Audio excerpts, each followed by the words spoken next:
How's everybody doing? We're here Friday night, chilling. Thought that there was a modern prelim in 10 minutes, so I just queued up with my shitty card, Ardu, Yorion, Goblins. Gonna run with it. Um,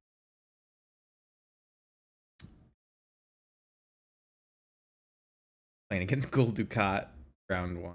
You don't know who Gul Dukat is? You should watch some Star Trek. Base 9. Is that a character, I suppose, by the end? Wow, look at this.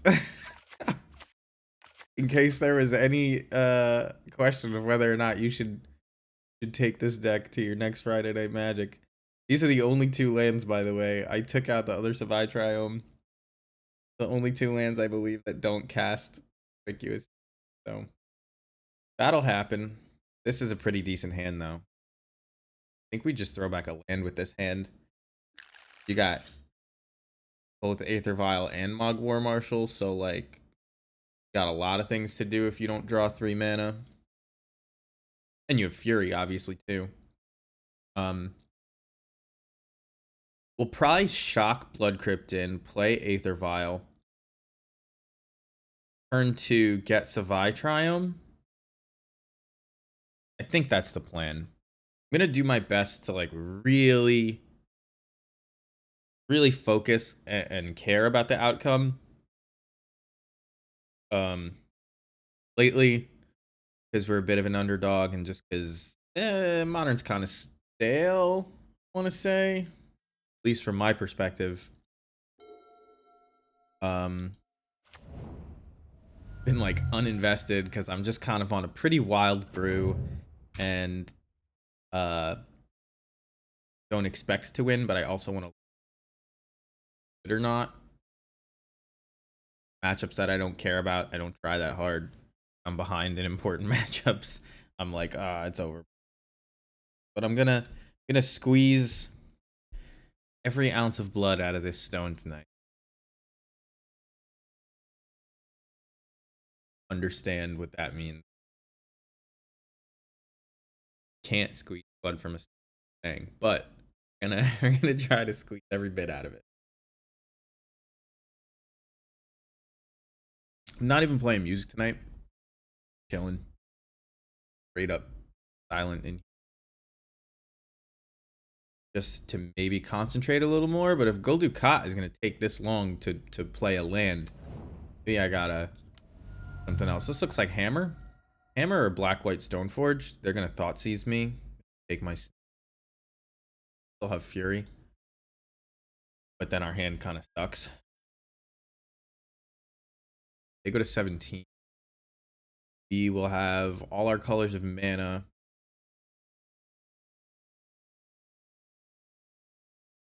And I guess on 3 you can always put Yorion in your hand. It's not that great, but something to do.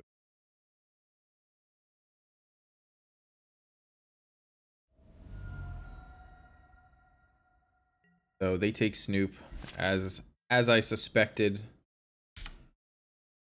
We'll use Aether Vial's ability. Play our Bloodstained Fire.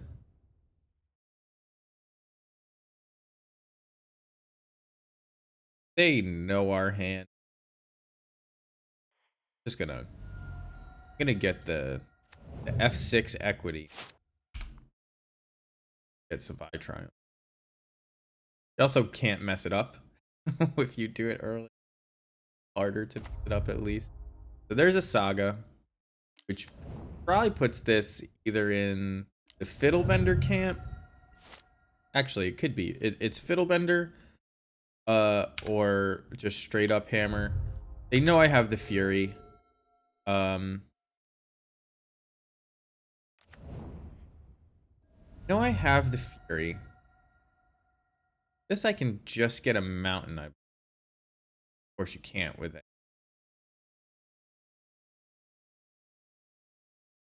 I guess I'll get Sacred Foundry. Pay 2 life.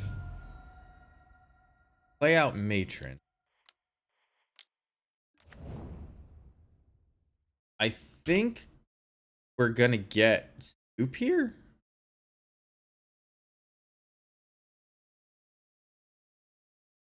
I mean, what are our other options? Getting Matron again? We could get Matron again. I think we're supposed to get Snoop. Like, nothing else is very exciting. I guess I could just straight up get Expert and kill this. Actually, maybe I'm supposed to do that because my other option to kill that is like Fury and Marshall. And then if you draw Ephemerate, you're doing pretty good. All right, we'll grab an Expert here.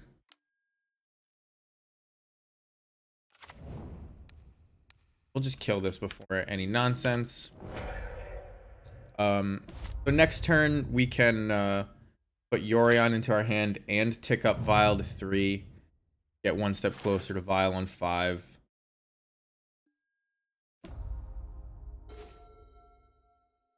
There's a 4th mana, which is pretty not bad. I already cast Fury straight up. They'll have a 2/2 here, so I can't do anything very cool. Play this. Goblin. Yeah, I don't think, well, you know what, there is a reason. So we're gonna put Yorion in our hand. If we don't draw a 5th land, then this Fury could just sit in our hand theoretically forever. Well, not. They could grab Pithing Needle here, I guess. But we want to be able to maybe pull some tempo back. And Fury plus Yorion, I guess. Oh, we could Vile in Yorion in response to an Evoke trigger on Fury, which is now my goal for this match. Never even thought of that before. Oh, my shit's all sorts of. Although, I mean, I care about this a lot, but I watch Spike Stream as one ugly, busted layout. Well, he's doing it every. That's why. All right, so they grab Springleaf. Man, I wish I had. I mean, if I draw a land next turn, I just Fury, right? Although, nah. Yeah, nah, you could at least kill the construct token. So I'm hoping to draw a land next turn. Land or 4 for the Aether Vial.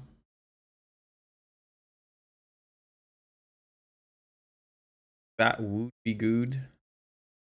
I have Luris that they could put into their hand.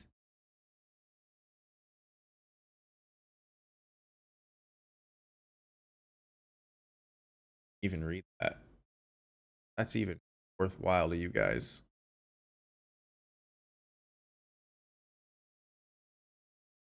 Can't freeze it. I'd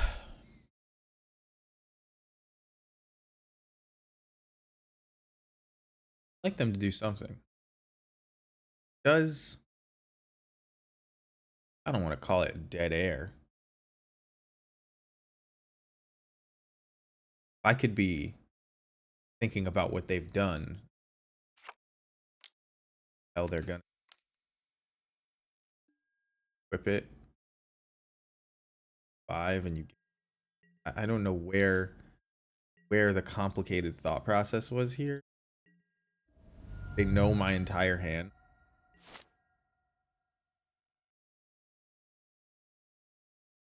We gotta tick up. So here, if I play Yorion,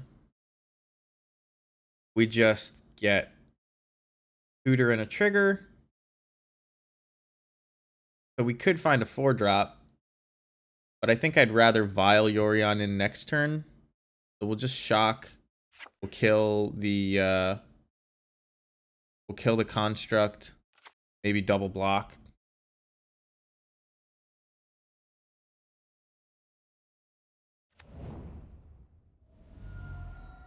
I think that's the way to go.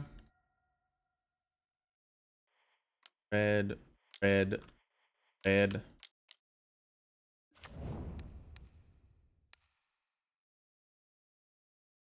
I don't really want to block with any of these.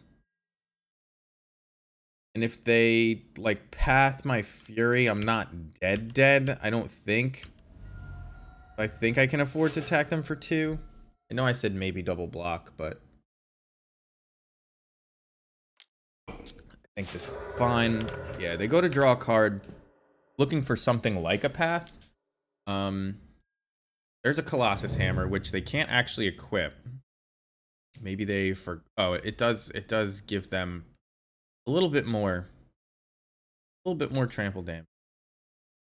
And it doesn't allow me to just blink Yorion to kill it. So I will have to block here. Down to. And they choose not to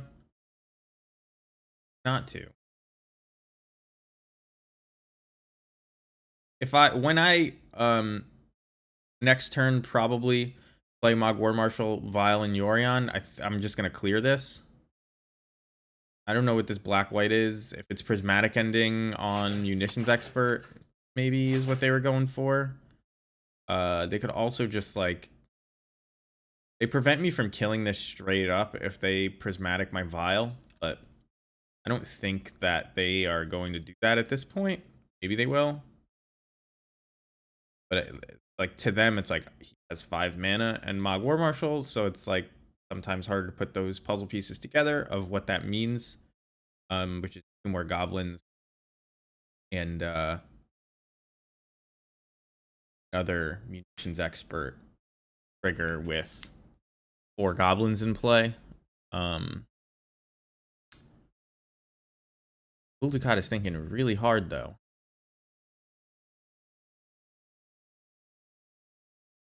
Ironically, my avatar does sort of look like, not really, but one of the main characters. Ooh, no attack? Dark Confidant? It's just gonna die. Yeah, so they made a misstep. They didn't understand what was going on. We don't have to show them this, nor do we ever have to crack it. So what we get to do here is we can attack with Fury and then blink it. So we'll attack, whether they block or not. I doubt they block. So we'll play Uncounterable Mog War Marshal, Vile and Yorion.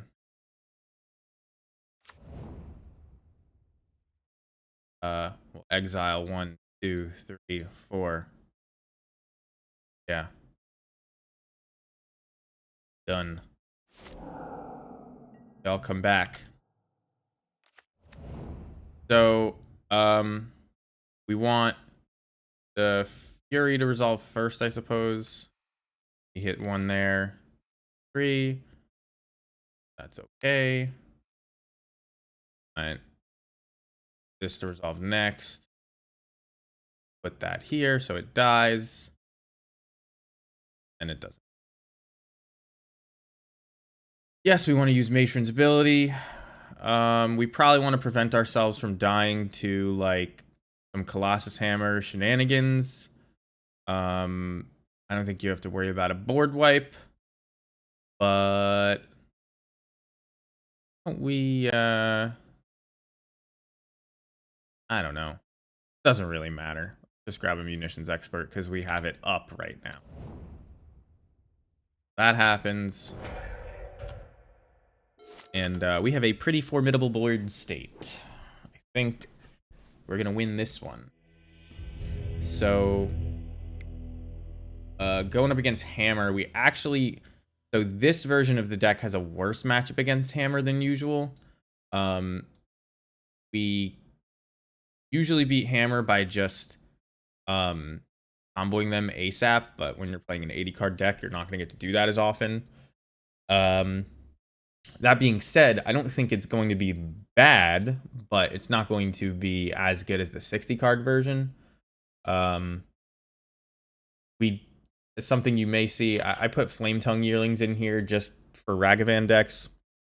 They're munitions experts that still kill Ragavan on the play, at least. Just having a hard time making munitions expert count or connect when it counts, I suppose I should say. Chain Whirler's probably not great, but they do make a couple X1s sometimes. There's some vile stuff you can do. Probably, we don't want to play the longest game, and there's not a ton of ephemerate. Well, there is a ton of ephemerate value to be. Who am I kidding? All right, let's shave this prospector. You don't want to cut. Let's cut the slowish combo pieces. Maybe take out now because of all these yearlings. They're just shocks. Although shocks are good enough most of the time, but we're bringing in Tarfire as a cheaper shock. We don't have a way still because I didn't get prismatic endings. Oh, I should probably bring in this crib swap, shouldn't I? We don't have a way still to... Chain Whirler's probably not that good. To get rid of the Sigarda's aids, which, you know, it is what it is. Probably fine. But something to think about. Probably don't want to... Bringing in all this, probably don't want to rely on Ringleader that much. Leaving in one is not so bad. We'll see how this goes. I just got myself a wrist rest. One of those like old school gel things. And sure you've noticed if you've watched me one time, like just 2 seconds ago, my posture's awful. And I like to put my elbow right on my table, which you're not supposed to do. And it's so comfortable. Just elbow in this. This is obviously a bad hand no matter what version of the deck you're playing. This could be a Black Lotus in this hand would be bad. This could be a 5-colored do anything. Terrible.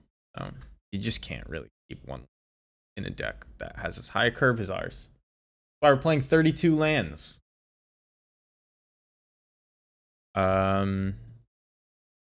They are on the play, thinking about their hand really hard.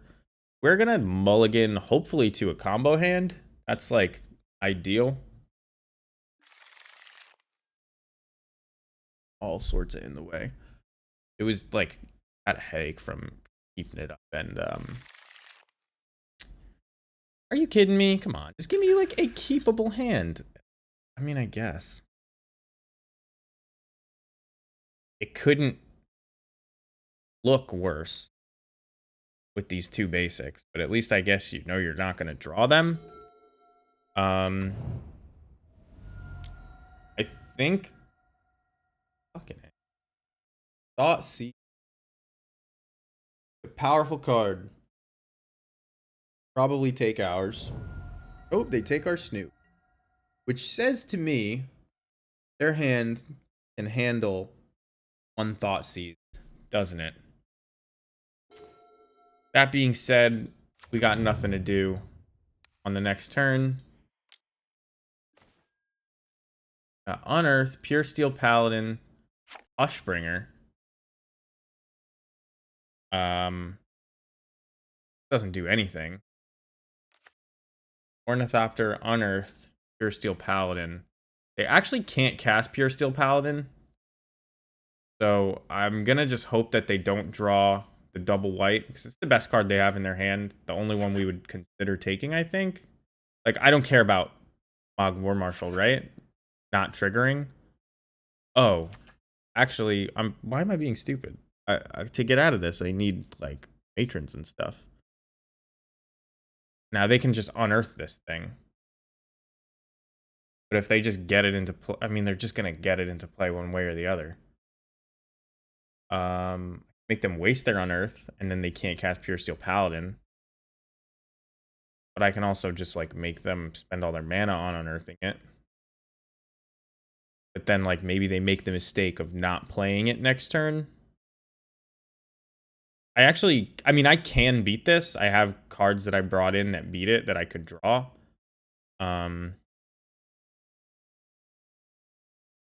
Starfire, Crib Swap, things like that.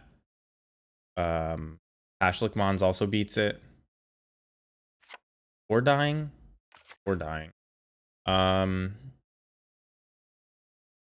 I guess the only thing to do is take Unearth. Just the only smart play. Because it allows him to make the mistake one way or the other. Don't have to declare to them what we care about. But this is going to be a pretty uphill battle against Hushbringer. The rest of the hand, I mean, that's what you expect to play against, but Hushbringer, tough. So here they don't play Inkmoth next, which implies they were going to play Pure Steel Paladin. And so here we could draw Flame Tongue Yearling and like severely punish this. We could draw Thoughtseize and punish it. Thank you. Get him. All right, so now we have a game. We're going to get Savai Triome. They know our whole hand. There's no reason to play any games. We know their whole hand as well. It is Ornithopter, Inkmoth next. We'll let Inkmoth there now. But it's Ornithopter. Lurrus isn't... Oh, now Lurrus is in their hand. And whatever they drew. Take 2. I think I'm going to pay Echo on this guy. Just all things considered. Why not? Only thing I'm going to do is...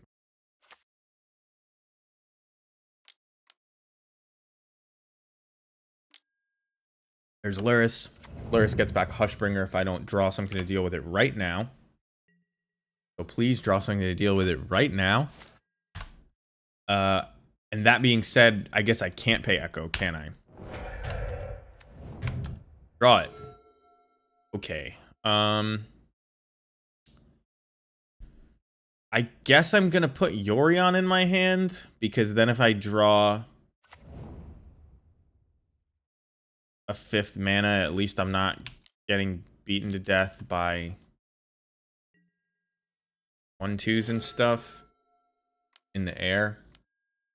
I mean, Hushbringer is just completely necessary. Now I need to draw specifically Tarfire or Crib Swap. I believe I brought them both in. Yeah. There goes Yorion. That was a good draw from that. Lurrus is a good card. Oh, I guess there's no reason to block it, is there? Right? Because Lurrus just brings it back.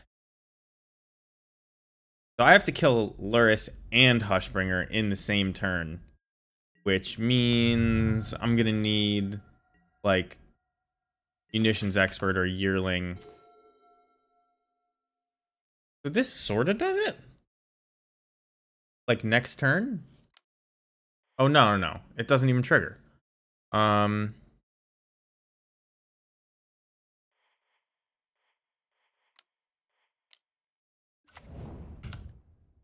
We're putting this into play because it blocks Pure Steel, I guess. Pure Steel and Lurrus. But I think we've lost this game. We're just...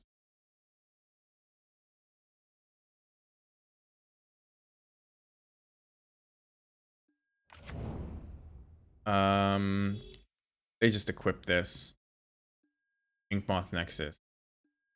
Right? It's dangerous because I have 1 white mana up, but...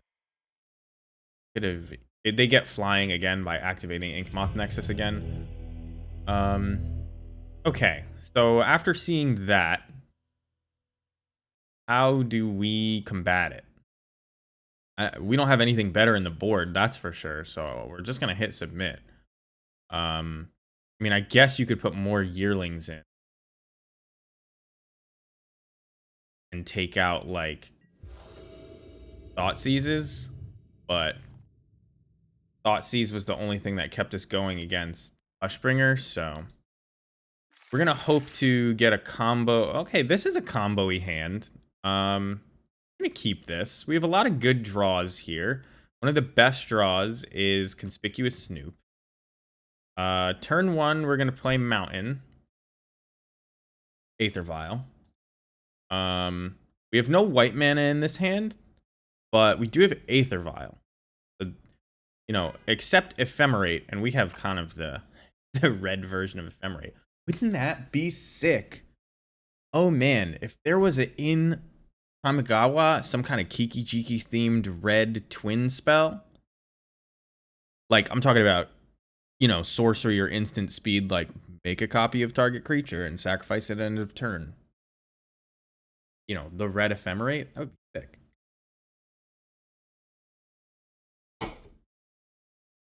Hopefully they thought of that.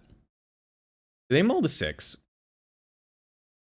This hand is, I'll call it speculative, but it does have things to deal with their stuff, and it has half our combo at least, and mulling to 6 probably isn't that much better.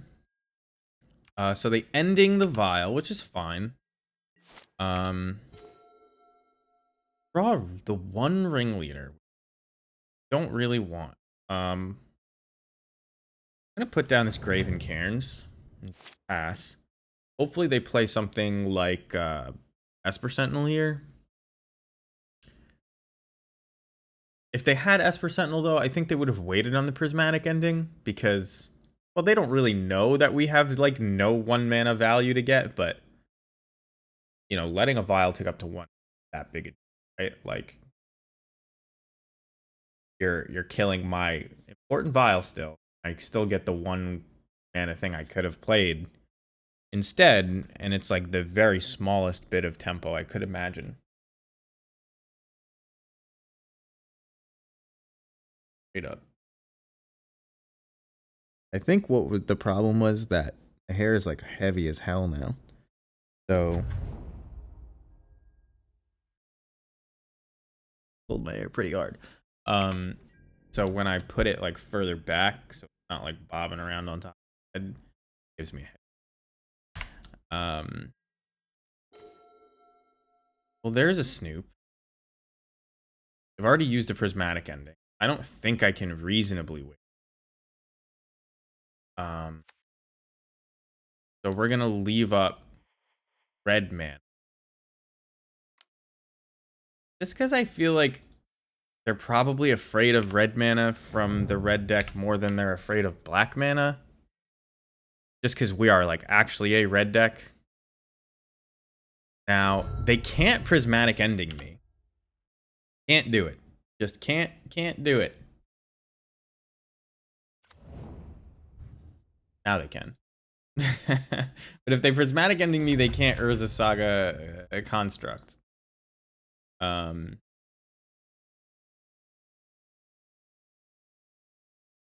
see. I'm really hoping we got through their removal, and right now they're just like, huh, do they have it? What do I do? Them passing, I'm pretty sure most of the removal in these new white hammer-ish decks is like, oh. Well, they could get Needle next turn, so I kind of have to go for it, don't I?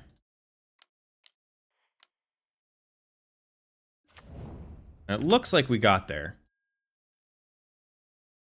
We could go in their upkeep, I guess.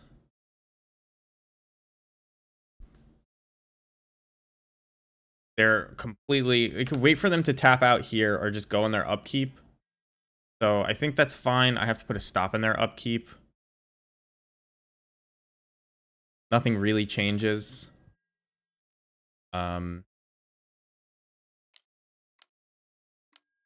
So they tap out just to tell me that I've got it. I guess they could still have Solitude. But they can't have Solitude Ephemerate. So it looks like we're winning round 1 of the prelim against what is definitely what I would call a favorable matchup for Goblins in the meta. Nobody else is playing this deck that I'm playing, so I don't know if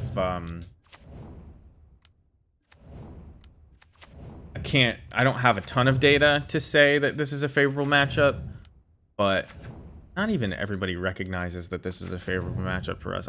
People aren't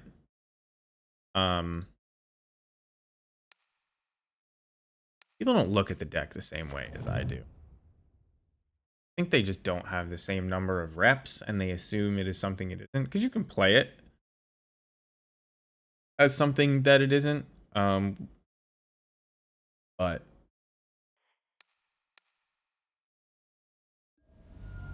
is really gonna make me do it?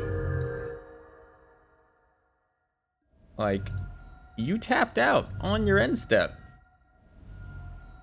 All right, he's not gonna make me. All right, so we're 1-0 to start off. 2 matches left. Bamzing's in it. Zachary is in it. Playing against Bullwinkle. I don't know who that is. It's just a good name. Mlex. Martin Dominguez is good. I've played against him too. Who else is there that I actually recognize? Sneaky Masato, I see a lot. No idea what they play. Namor Squats, you see a lot. I see Gul Dukat a fair bit too, actually.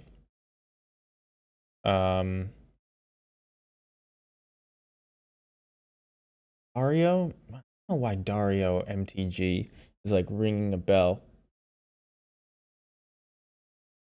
It's like some European pro, right? Dario.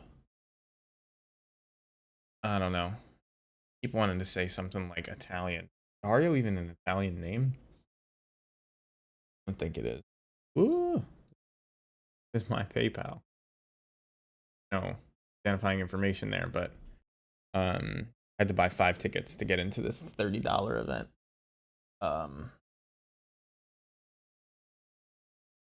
Oh look, we're just so I was actually right before I went live, I was looking for sideboard tech in white just against the meta. I saw Rest in Peace, but I'm already playing Leyline. Saw Silence, but like not really where I want to be. I saw Seal of Cleansing, which I actually considered, but obviously I have no way to deal with enchantments even though I'm playing white, other than just killing them over the top. And I mean, maybe I should be playing 4 prismatic endings, but I don't even know what I would do to deck to get that to happen. Like so I just leaned on 4 Mark of Asylums and I said, yeah, that's why I'm like these 2 Thought Seizes, this Fury, and probably 1 Mark of Asylum. These could all be prismatic endings. I can prismatic ending for up to 3, right? So it just deals with everything. I should probably do that. I think I have 1 or 2 as well. I didn't have time to think. I've been like really flying by the seat of my pants as far as most of these Magic tournaments go lately. Let's just put sideboard with. And then I guess cut the things I said. They're just better in general, or matchups. And we don't actually own them right now, and I don't think I even have anything to sell. Yeah, I mean, they're like cents or something like that. This is if I had time to think, I would have done that. Maybe you only need 3. I could put back the Mark of Asylum to just lean on Mark of Asylum more in those matchups, but like this being the catch-all seems good. and these Mark of Asylum matchups, I brought in all these Flame Tongue yearlings, so like I hope they're good. I've still not kicked. I haven't even cast it. Threw it in. So this is not the deck we're playing. We have a different sideboard. How do I bring up the deck we're playing? A good question, right, Wizards? Turn to game. Here, this is how you do it. You draw every card in your deck. There's only one match left. You don't have to listen to me too much longer. That fucked it up because that game doesn't exist. Who's left? Zachary and Bullwinkle. So can we glean any information about what decks are on? Given how long it's taking, probably not. Here's a question that you should answer in the comments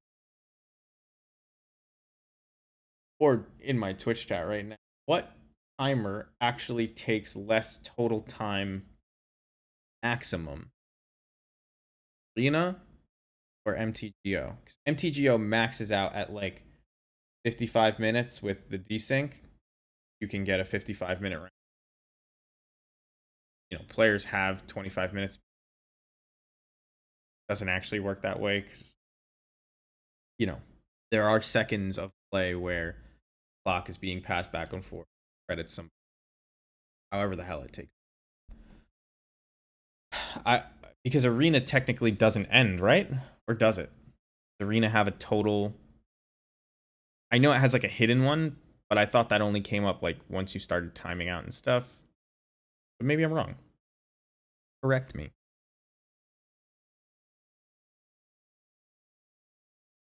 But we're off to a good 1-0 start. As far as I think, all right, we're off to a good 1-0 start. Let's fuck the stream up. Yeah,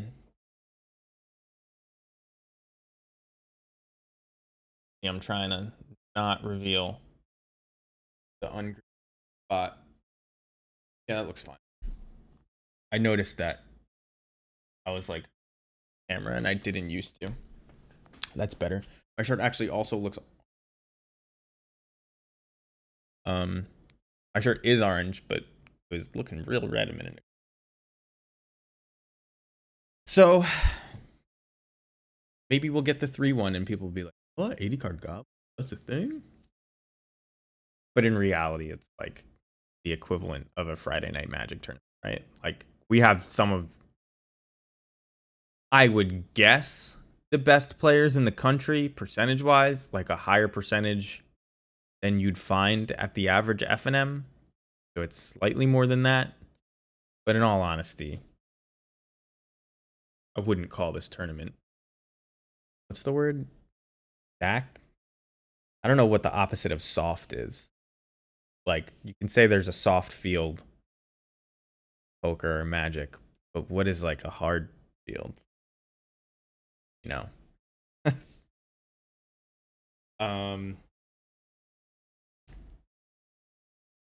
I don't.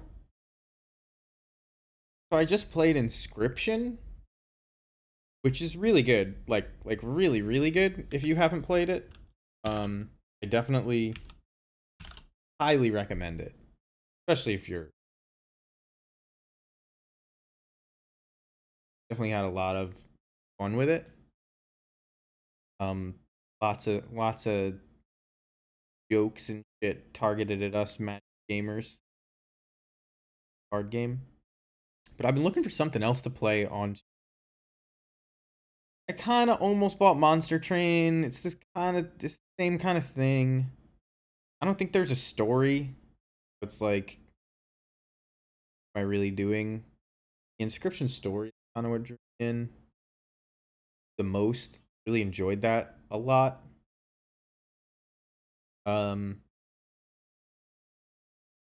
Kind of want something because I'm sure you've noticed, but I haven't been uploading or playing as much Magic lately because, like I was saying here, the format a little bit stale. It's eating its own tail right now. kind of looped back around to the beginning of it. Um, I myself went back to Black Red Goblins for a second. At the same time, Aspiring Spike went back to Black Red Luris, which like that was the very first deck in the New Modern Horizons 2 that he was like deck. Um, and he moved to Grixis Luris again right after that. Like kind of just watched it all go around in a circle. Um, so like Blood Moon is worse again, but then at the same time, 4-color Omnath control decks are there, but they're fine against Blood Moons. So I didn't want to play Black Red anymore. I still don't think you get anything from Jund, and if Reanimator's not going to.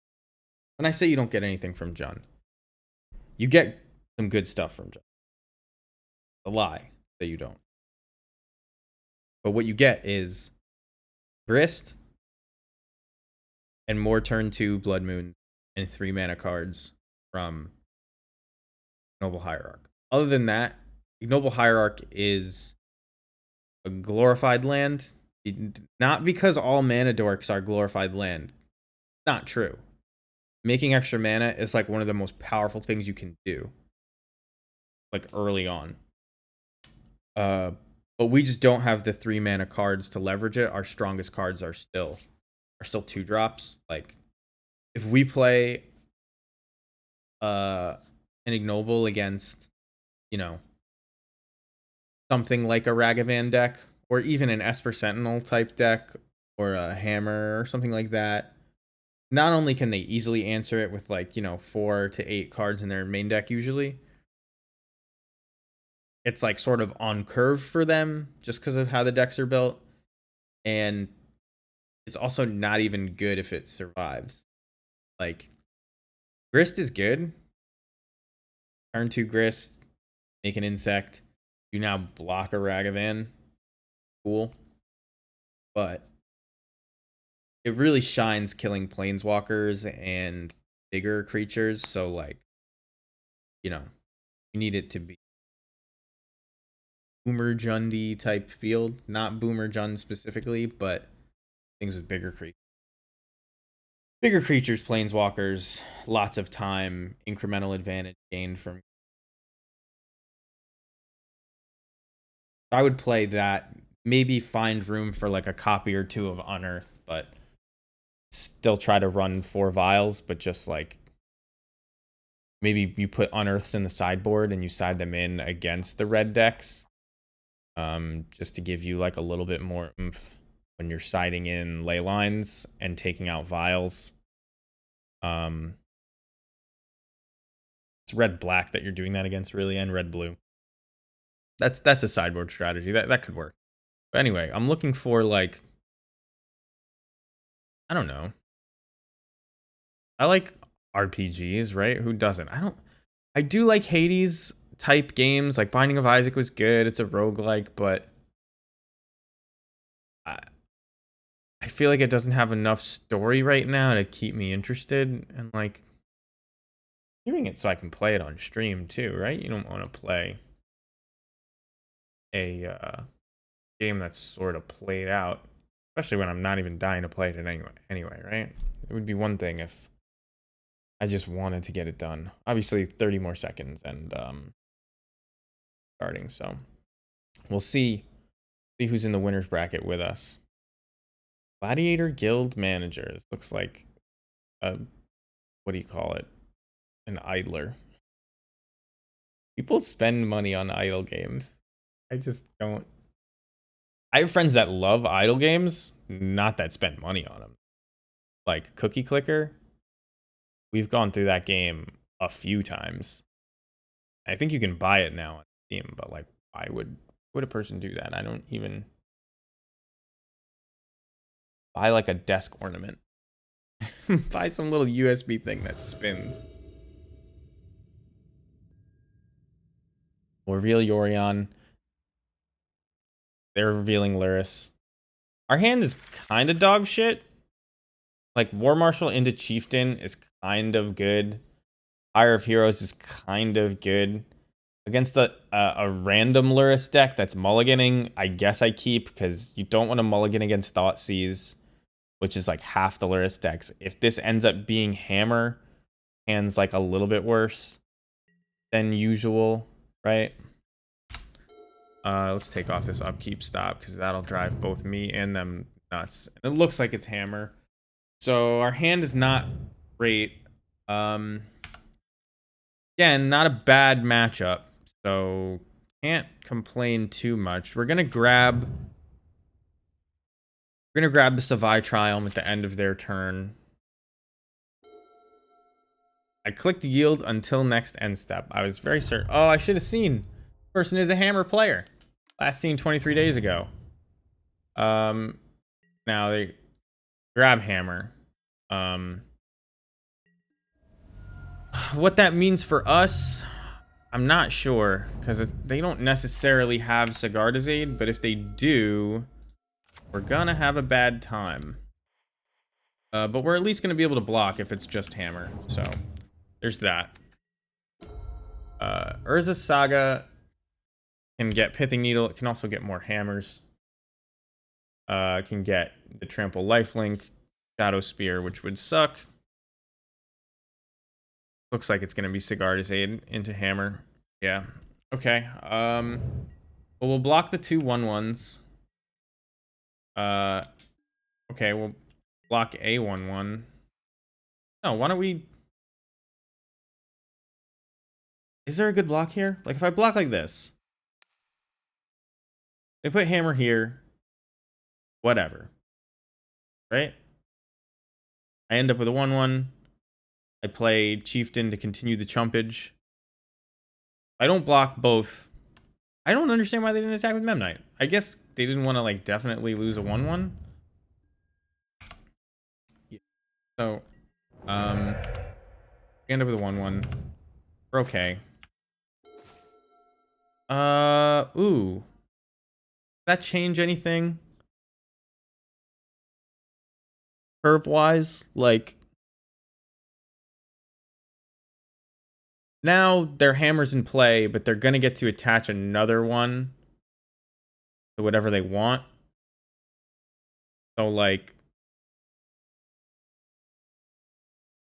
my question is, if I just keep drawing lands and I go Chieftain, Chump, Chump. No, yeah, Chieftain, Chump. Chieftain, Chump with the token.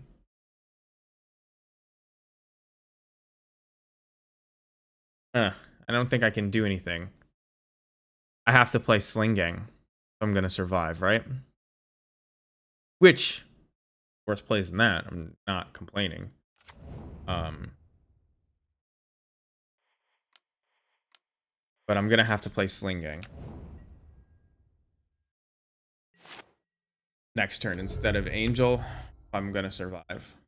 So play Sling Gang. We'll try to chump for as long as we can and make more tokens with the resto, and then hope to get a Kiki Jiki out the turn after by...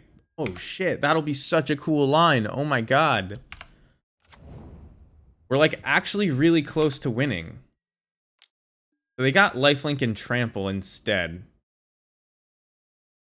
Which 12...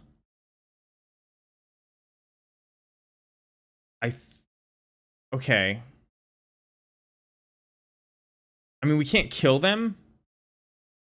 Right? So we just have to hope that next turn when we play Sling Gang, we have enough beef to put in front of this thing that we don't die. And the Sling Gang survives. And then...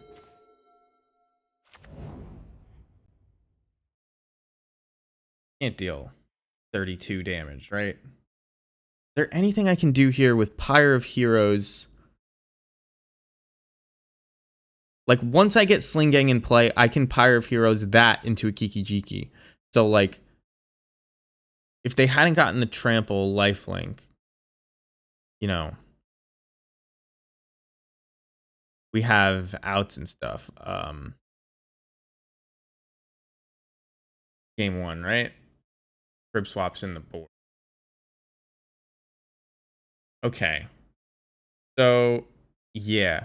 Our only out here is play Sling Gang and hope that it's enough beef. I could just count it and we would know, but um is it 8? And he has 12. So like with the Sling Gang, we don't die. But now we're dead. Now we're super dead. All right. Concede. Next game. There was a cool line here. I alluded to it a couple times. I'm just going to say it straight out. So, like, if they don't have trample, right, and they decide to go for the route where they just have two 10-10 abysses going at us, what we can do is make more tokens by playing Restoration Angel on the Sling Gang Lieutenant, buy us more time. Turn after that, you play Pyre of Heroes, sacrifice Sling Gang Lieutenant, you get Kiki Jiki, and you have infinite angels. That's it. But the trample did it. We're just gonna bring in the same stuff we did last time, I guess.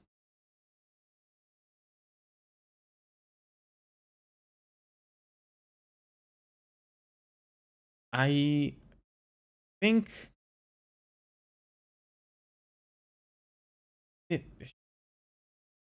we take out these war marshals. And probably this chieftain later. We just oh got an ephemerate? Don't take Skirk doesn't do anything, right? I mean, I guess the Skirk helps you with like weird mono red minutes. But what else do you take out? Like Mog War Marshal's actually a good chumper, so maybe you shouldn't take it out. But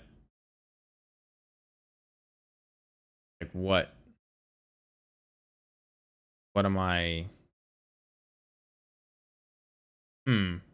Dark Dwellers, probably not where you want to be. Yeah, and the extra yearling, like we just bring in an improved one with Tarfire. And I think War Marshal is better. This is okay. Like one card off at most. You can take out Mirror Entity. In fact, I probably should have taken out Mirror Entity, but I'm reluctant to take them out when I have the yearlings in the deck because it's something to pyre yearlings into, and it actually does give you a pod chain up the whole way. So with this, you can actually put Harbinger into play and then ephemerate it. I think we keep this because we get to turn 1. Because we have an Aether Vial that is going to like suck up a Prismatic Ending, I think we keep this. I think we just have so many good draws from here. We can even like cycle a Savai Triome at some point. And I think we'll be good. Now, if I don't play Savai Triome on one, and I don't...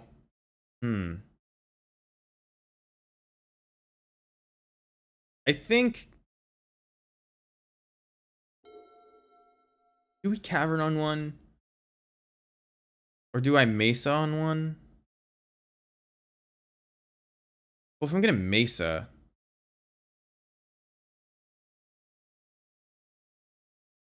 I think I Cavern on one.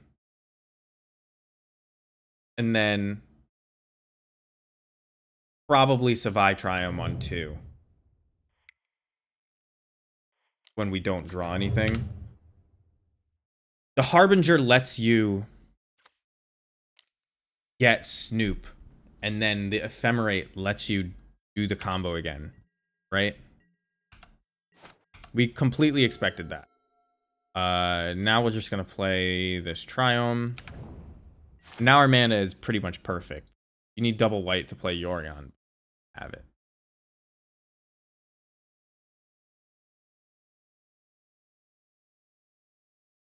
So we can set up this like contraption where we play Boggart Harbinger. We put Snoop on top. Hey, red, red. We have white up. They try to remove it. After we play it, we ephemerate to protect it. And then it rebounds and we win the game, right? That's kind of the that's the plan here. So they're going with this slow Ingenious Smith plan. They reveal an Ornithopter. Oh, that's good. So we're just gonna play this and keep white mana up. So I'm just gonna play Snoop like this and then play the fetch land.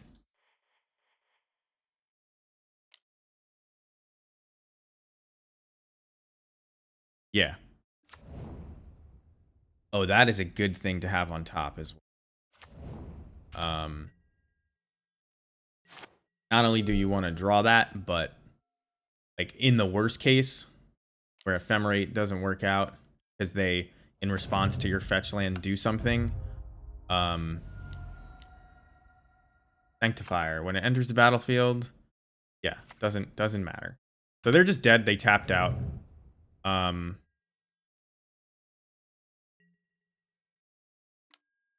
we want to draw this just because it's a good card to have in general. Gonna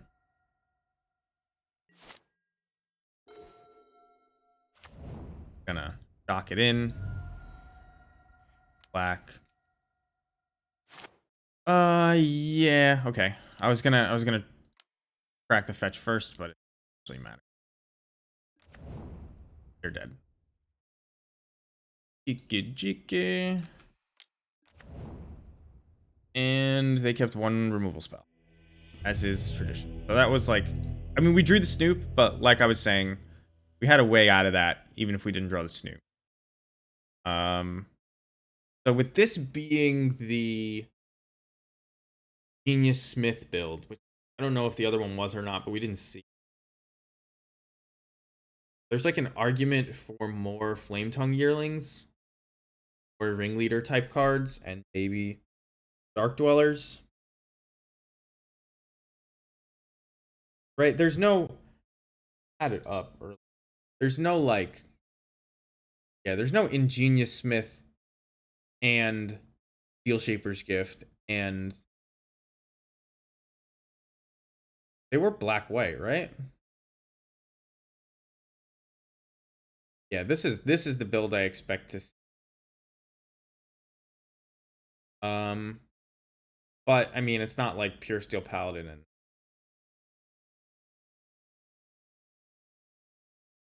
you really can't play that of a game.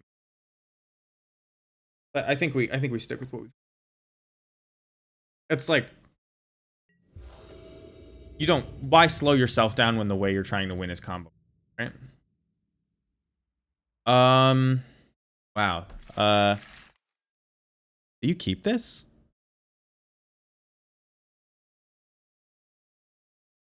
I don't think you can. They're best hands. Like, you can't kill a Stoneforge, right? I mean, you can. You can Munitions Expert and then ephemerate it. But that's like not great, right? They're almost definitely killing this vial again, right? You have double ephemerate. I think we got a mulligan for a better hand. This hand is really bad. You would throw Kiki Jiki back basically, and add a six card and with 4 lands. I mean, it's not good, but kinda it can do what you need it to. Cavern is basically just a black red land here. Like, you can't cast Ephemerate off of it or Thoughtseize. Like, so we're gonna need to get a Triome, is what I'm saying. Question is if it's better than Mountain, and it is. We throw back Mountain.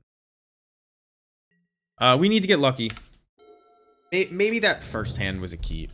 Like, that first hand doesn't beat this. Not a lot of things we have beat what we're about to have done to us. When they get a Sagardazade on this right here, if we had a Snoop, we would be able to play it, jump, whatever. But we're getting aid. But we're getting hammered here. Yep. Next turn we'll chump. Now that we know, we're hoping to buy enough time. I guess. What can I do? I can like.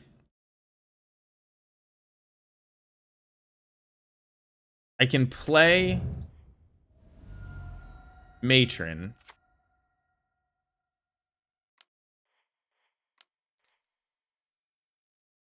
So that I don't have any less number of chumps. I can get Crib Swap.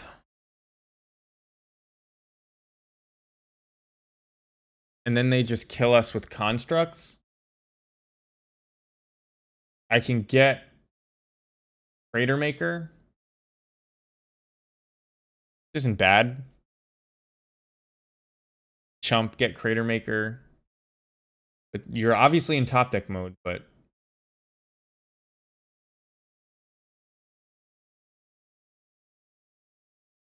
you can get Snoop and Prey, which I don't like.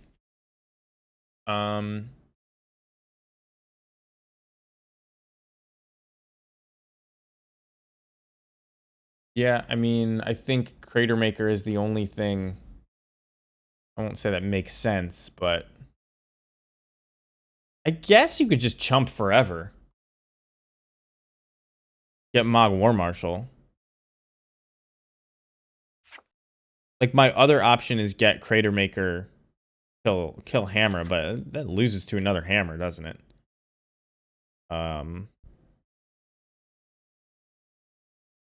Because Crater Maker can kill a non-creature? No, colorless non-land.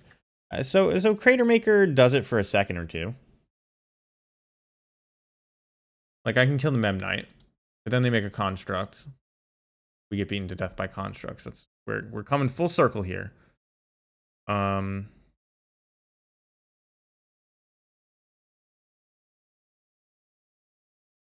Looks like we're gonna die. Next turn I'll have 3 mana. Why I would get Crater. There was like a really powerful 3 mana goblin that made token at 3 mana. No, and I'm not talking about Rabble Master where they have to attack. Makes bullets. He has tokens. I could just Matron, which is like halfway between the Crater Maker plane. I don't really like that. Get Crater Maker. Pray. Gotta draw something. Turn 2 Hammer is a very powerful thing. Oh. Well, we're dead. Yeah. The Stoneforge locked it up. Even our best draws, I don't think, get us out. It is what it is. 4 matches left. We're 1-1 against Hammer, specifically. And in the entire tournament. So, what are we going to do in between rounds?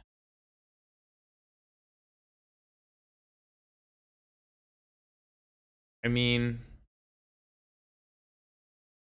what can you do? Have a pretty good matchup against the best deck, you know? When I say the best deck, I don't think Hammer's actually the best deck because it folds to combo. And these decks don't fold to combo. They are as good. And they have a decent matchup against Hammer. It's not like they just fold to Hammer. But But like our combo is good against hammer. They just happened to get that was a nut draw. Mem Knight, the Garda's Aid, Colossus Hammer is already 3 cards. They also had Urza Saga on top of that, but like that into Stoneforge Mystic and second or third land, I don't even remember. But yeah, every card in their hand just kind of banged on all cylinders, and we mulled to 5. So it is what it is. That first hand probably would have beat it. So actually, no. The first hand was going to be Aether Vial, and then we just had Ephemerate Munitions Expert, which, by the way, that was one of those positions where Munitions Expert just worse than Lightning Bolt, just every time. Worse than Unholy Heat, even worse than Shock. Because like a turn 1 bolt deals with that, but a turn 2 Munitions Expert just doesn't. Format is hyper speed. So these Flame Tongue Yearlings I put in, it's possible. And when I say possible, I think I'm starting to mean likely that they should just be like maybe 1 Flame Tongue Yearling, 1 or 2. Maybe just all 3 of them should be bolts. I think that might be the case. Like 1 Tarfire instead of the 4th Lightning Bolt, because it's a goblin. But thinking this should be Lightning Bolt. Worse with Aether Vial, but it's such a good card that, like, how are you not going to have 4 1-mana removal spells, I feel like, is what it comes down to. I mean, we have Fury, so in effect, we have 3 removal spells that we can play on turn 1 right now, but obviously none of them in that hand. Although with Prismatic Ending in the board, maybe you can leave these in. I haven't drawn a single one yet. It's possible they just shouldn't be in the deck. The reason they're in the deck is to take advantage of Aether Vial, right? Take advantage of Aether Vial and like Ephemerate. Ephemerate, Yorion, that kind of thing. So your deck does get worse when you play that. But when you take them out for Lightning Bolt. So can we remove something else for Lightning Bolts? Or should we just have these Prismatic Endings? And I mean, the cards that we removed from our sideboard to replace with these Prismatic Endings, we also didn't draw those either in any of the opening hands. Like, we didn't get a Thoughtseize. We didn't get... Oh, what else was it? There's 2 Thoughtseizes and... I don't even know. 2 Thoughtseizes and something. But it is what it is. Beat him round 1, lost to him round 2. Can't win them all. I guess we won a game there? Yeah, we did win a game. That was game 3. So lost game 3 on a mull to 5. That's the story you tell your friends. Totally would have had him if I didn't have to mull to 5. Which may or may not be true. I would say it's closer to true than not, considering we beat them round 1. But is what it is. Take a look at our Nightmare matchup. I didn't know they started playing. I guess because they're... This is just mono cards that we can... This right here is already so abusive that before Modern Horizons 2, we used to be like, damn, I just don't know what to do when they resolve an Omnath. Like, they have much mana to do whatever they want with it, and like not like you can attack through it, and it's impossible to kill. So like if the game's gone that long, chances are you're about to lose. And then these cards, just to back that up. 4 Fury, 4 Solitude. Holy crap. Like, if you name a reason that we're having trouble in a matchup right now, any matchup, like, oh, our Aether Vials aren't as good because they have prismatic endings, fairies, Prismari commands are out there. Okay, whatever. That's one way our deck got worse. It's harder to pull the combo off because, Solitude is free, so, you try it too early in the game, you're not going to have a good time. All right, they're playing Solitude, Omnath. Can't really build up a board when they've got Fury. It's like, oh, they have Trample. Like, just every single thing that could be wrong with a matchup is wrong in this matchup. Real hard for us. Can you win? Sure. But why do you win? You win because their mana base is greedy and they like often take like 10 points of damage from themselves, and then you happen to, land a Sling Gang. That's like pretty much how you're gonna win. Just like random beats against their 10 life. But in general, they have enough card velocity, life gain, whatever, that not a big deal for them. Most of these matchups are fine though. Like Burn is fine. Blue-red is... Nobody has a good blue-red matchup. Don't let them tell you that they do. Footfall's horrendous. Troll, okay. Favored in Hammer Time, I would say. Burn, okay. This is okay. Jund is... Everybody's Jund matchup is 50-50. Don't let them tell you otherwise. There's no Tron. And we destroy Tron. Somebody was talking about on Reddit why they were like just talking about what defines the modern format. And the answer is like, or what does the modern format reward? And they were saying it rewards encyclopedic knowledge of your deck and all its matchups. And it's true. And then somebody else responded like, all top 20 decks are playing Modern Horizons 2 cards like pretty much at their core and abusing them. That, or they didn't say this, but like that, it's that or Omnath level cards from actual sets. Like I don't, there is not, they said that they were all playing like $200 worth of Modern Horizons 2 cards, and I tried to disprove it, and it's like, well, if you play 4 Urza Saga, which the worst decks are doing that don't play more Modern Horizons, like, are already 110 of the way there. Then Esper Sentinels, there's 80. Like, okay, you're playing $200 of Modern Horizons 2 cards. Yep. Obviously, Ragavan is $200 of Modern Horizons 2 cards by itself.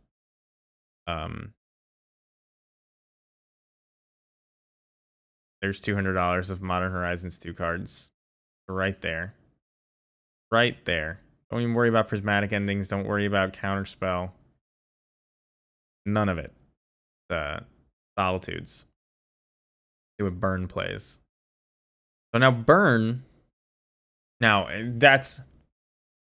To be fair, that's like sort of a cop-out answer when somebody's like, oh, you need to play expensive stuff to compete. And they're like, well, you could play Burn. Oh yeah, thanks, buddy. You're totally right. That's what you know what? I should have just been playing Burn this whole time. Didn't realize, like, poor man's choice. Here's like $500 worth of Modern Horizons 2 cards, right? This is 300. I guess not. Hard to get that much if you're not playing Ragavan, I suppose. I expected Endurances, but I don't see him here. So the only deck that's beaten it so far is that. I think I had just clicked that. These the same deck? Almost. Jund. Let's see. Ragavan. Already lost the game. 5-color Omnath?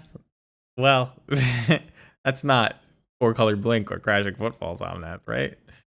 I'm sure they don't play Four Solitudes. They do. Why? There's a Fury in the board at least. Orzhov, Urza Saga, Esper Sentinel. Done. Amulet Titan. At the very least, there's Urza Sagas. Or Urza Sagas. They might be the closest to not doing it. Right? Because you can play Titania. Oh no, they have Endurance. There you go. In the board. 69 Palindrome.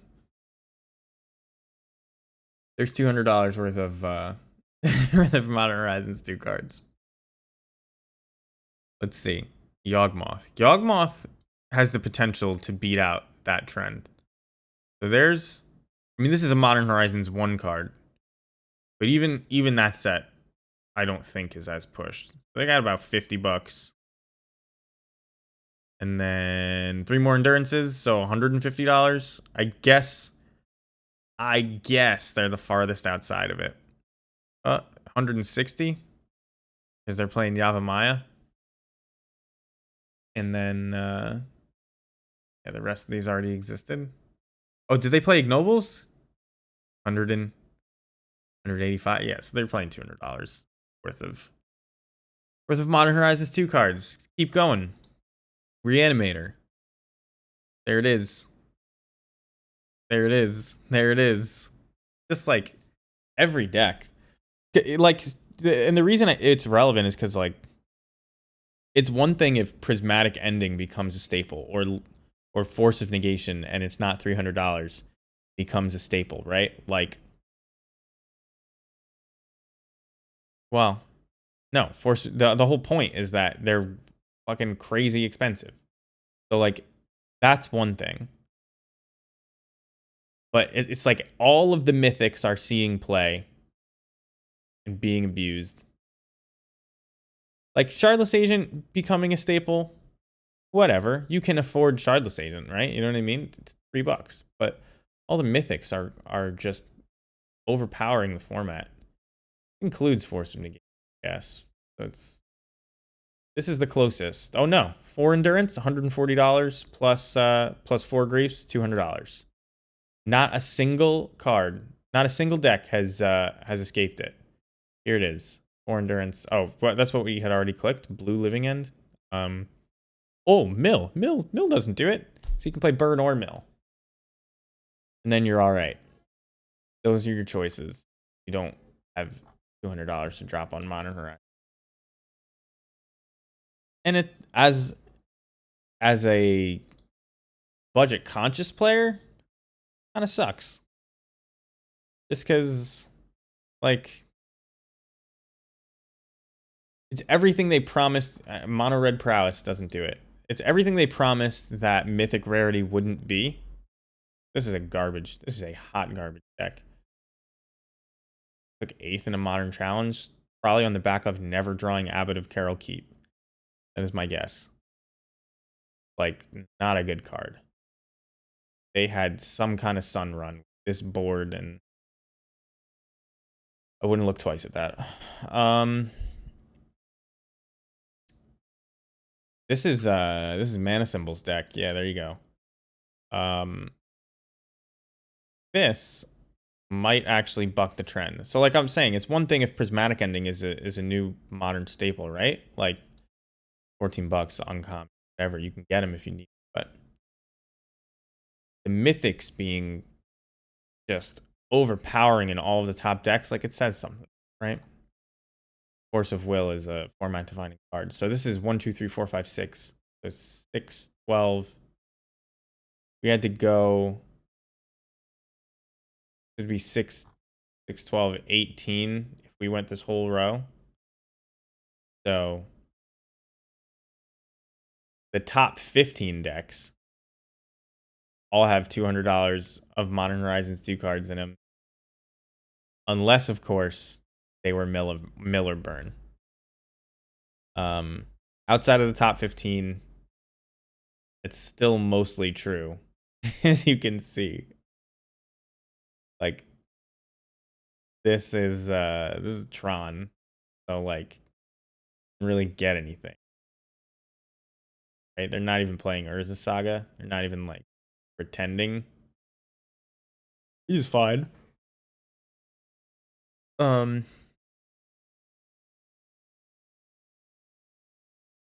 Top 20 has 4 decks that don't play, you know, $200 worth of Modern Horizons 2 cards. Decks are crazy expensive too.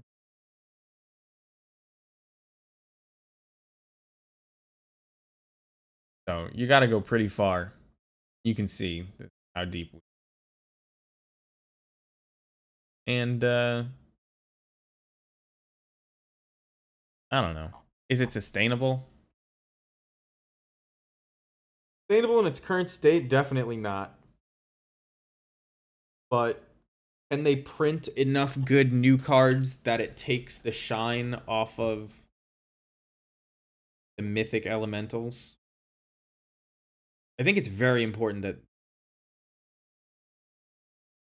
call attention to the fact that they're mythics. As again, it's everything they said that mythic wouldn't be. Not just supposed to be based on power level. And I guess they are mechanically unique. It sort of fits the having all of the mythics be so goddamn.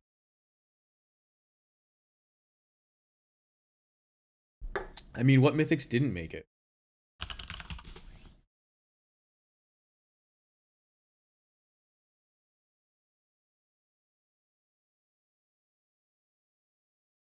H2.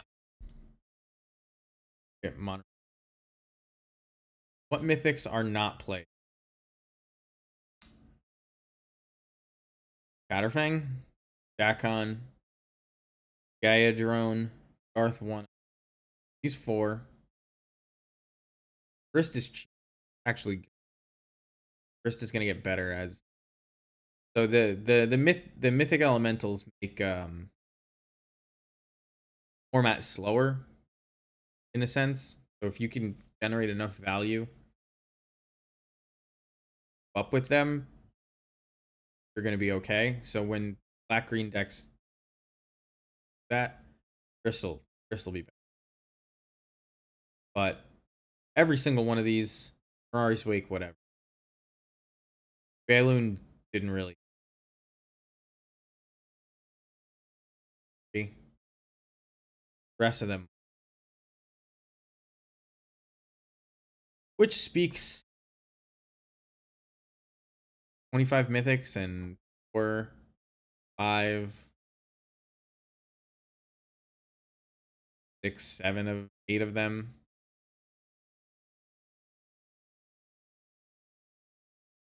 I think it's close. Like a third of them are bad. The rest of them basically from Modern Horizons 2 and in the format, like kind of imagine archetypes, plot thing. Kind of crazy how that works. Huh.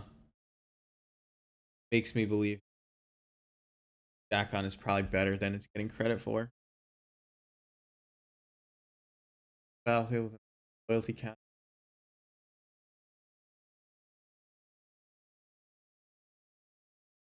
Really explore. Mana Vindicate.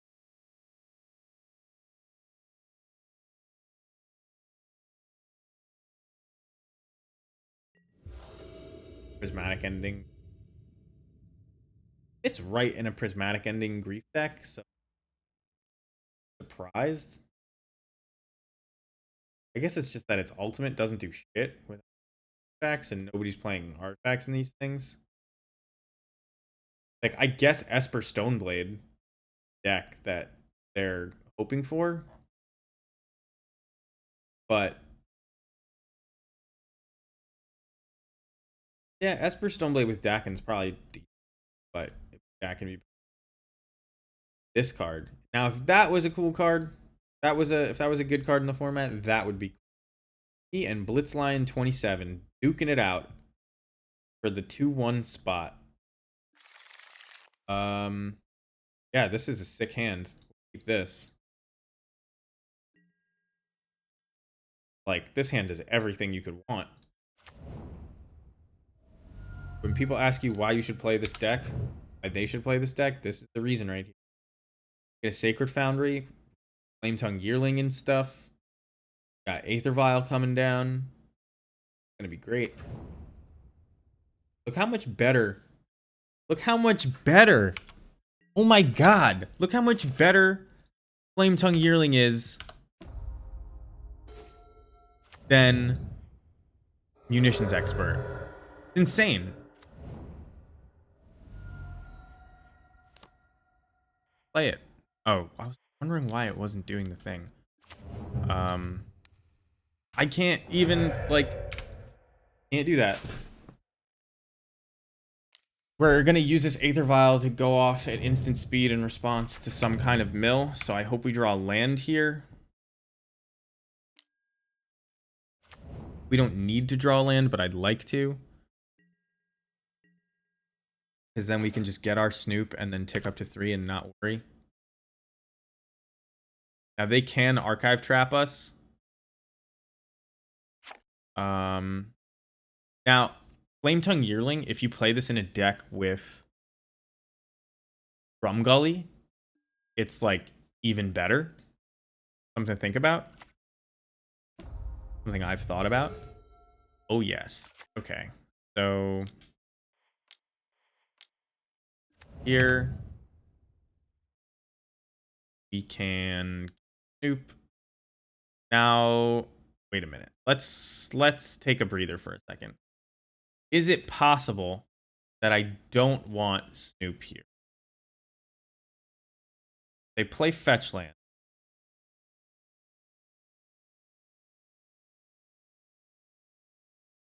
I don't think it is possible. I mean, I could get Mirror Entity, and then next turn, I could Violent Mirror Entity, pay 3, they all become 3/3s, who cares? I think the only other line, other than getting Snoop, would be getting Munitions Expert. So that I could kill their stuff, but I have this Ephemerate that with next turn. Well, not really, but yeah, we're gonna be able to combo with Snoop for a few reasons. This is a chump check.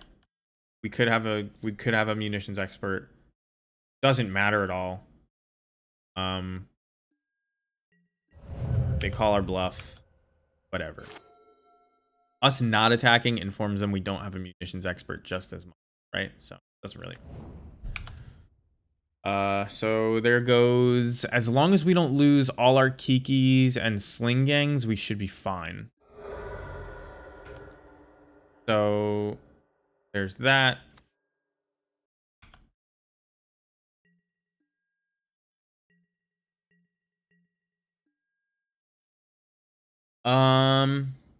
We don't have Ephemerate up, but we can just get another Snoop with Matron. So let's just put it in. They can drown in the lock this Snoop. Fine. They don't. So that's fine. So now what you can do is you can, if we cast Harbinger,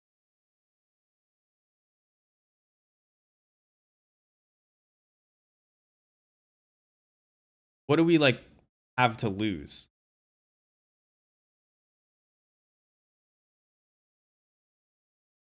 We can do this at their upkeep.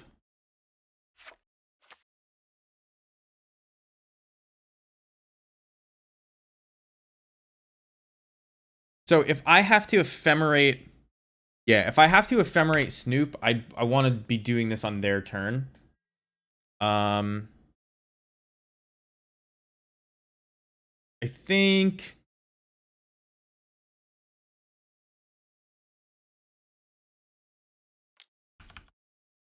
I'm doing it right.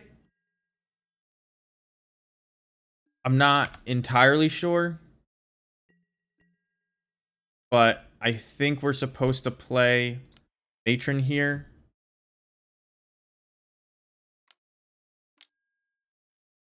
They counter my Matron, which means if this is Fatal Push, I have an issue.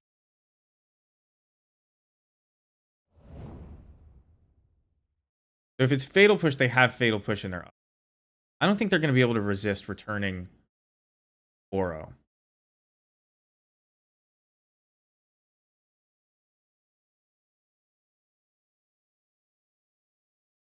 I think we let them untap. Do we do it in their upkeep, though? If this is a Fatal Push? I believe we do, because they only have the 1 black mana. Difference if we do it now. Because we want them to use their 1 black mana. That's what the difference. Oh, I forgot to put a stop on their upkeep. Legion Crab's fine.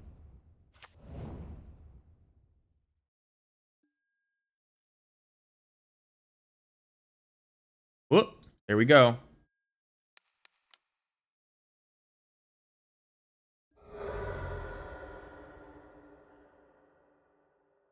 So, we're going to get this untapped copy of Snoop. They had to crack their fetch so that we couldn't do our thing.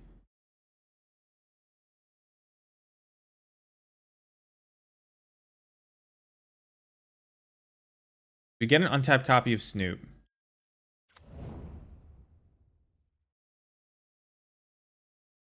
Oh, now our Ephemerate doesn't protect us. Ephemerate doesn't protect us. But I think we can still do it. I think we still win. Like, they got one of our Kikis. Not both. It's just luck. Okay, now they just die.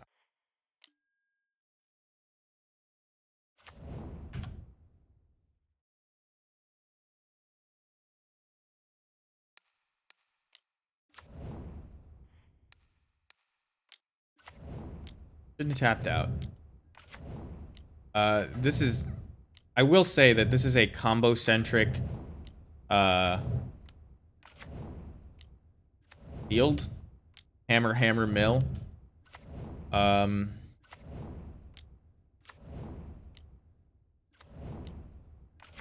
This is like kind of what people expect, I think, when you say modern to them. Just gross, uninteractable combos.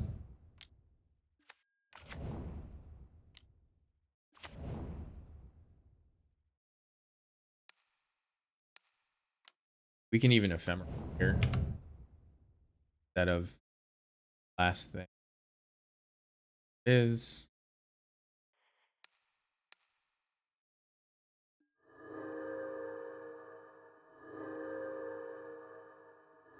I don't know why they did that. I guess because it's a sorcery.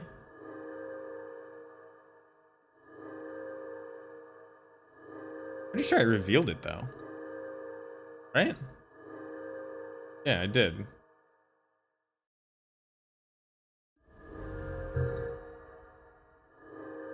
You're making me do it because I tanked for like any number of minutes in this game.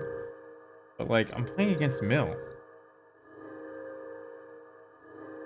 Also, how do you bring Mill to the table when people are playing 80 card Yorion decks? If Mill is that good, that's scary, but I don't think it is. So we'll bring in Thoughtseize. I don't think Leyline does anything, but maybe we want it. Fury does stuff. Herb Swap does stuff. Mark of Asylum doesn't do anything. bring in 6 cards. You don't board anything out against mill in general. So, like, I don't think taking out Leyline matters. We haven't seen Snapcast or anything like that. We're kind of trying to beat them down. Like, keep them from getting their repeatable sources of mill on the board and play threats. This is a combo. We have something to search the Kiki Jiki. We may just put Kiki Jiki in our hand on turn 3. Who knows?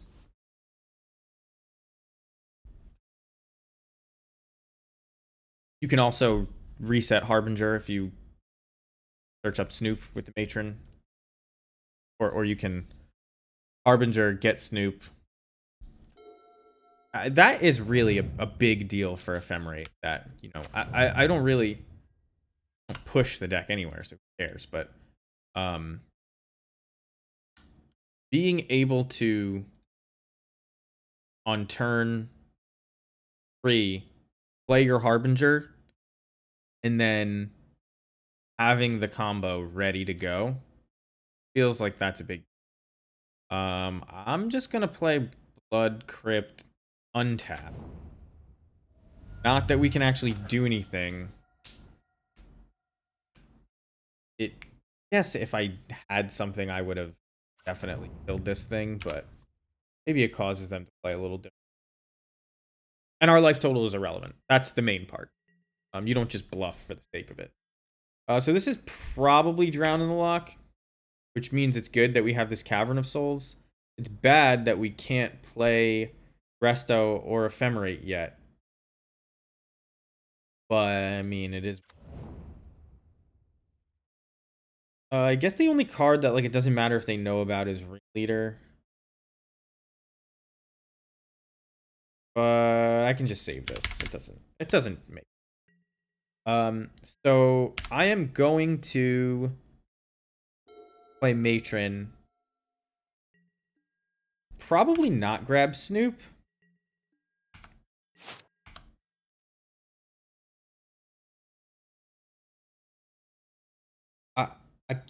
I think if we find a way to kill this Hedron Crab, we look like we're in really good shape.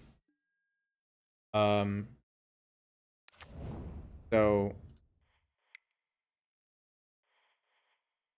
I think we bet.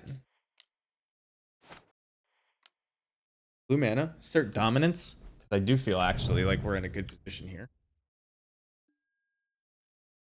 Still no white mana though. Not often that this happens, but our deck functions pretty well without it, so I can't complain.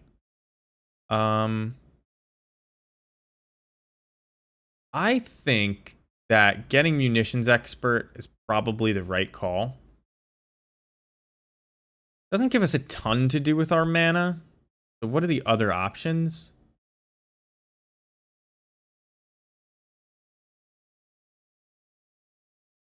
I guess it lets you resto your Matron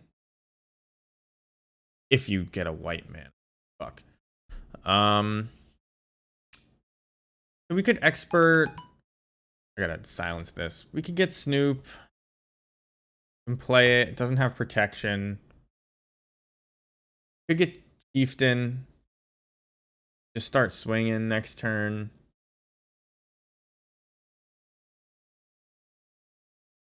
Could get Sling Gang.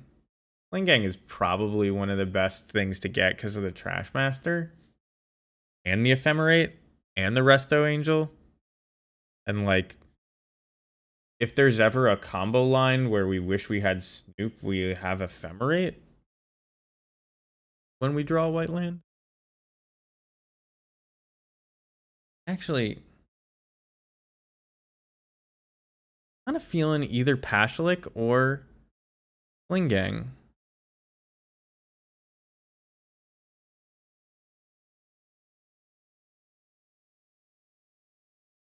Could be Mirror Entity too, but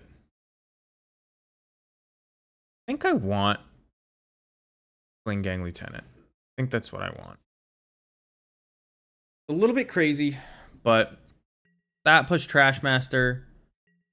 It's going to give us the last couple points, I think, faster than anything else.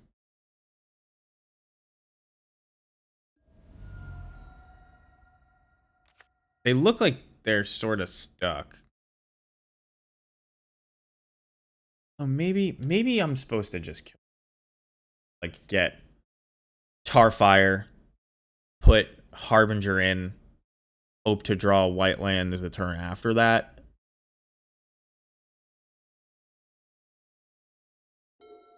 You know what? Maybe I'm supposed to get Tarfire. I think Tarfire might have been it. We'll see. If this Hedron Crab goes the distance, we'll feel pretty dumb. But we kind of set up for a race with the cards we have in hand type scenario. Second Hedron Crab. Hoping for a Fury off the top. Fury off the top would be so good. Okay. Wishing I had gotten... Alright, so we can Tarfire one. Wishing we got Tarfire. Still an option here. Still can't Ephemerate. I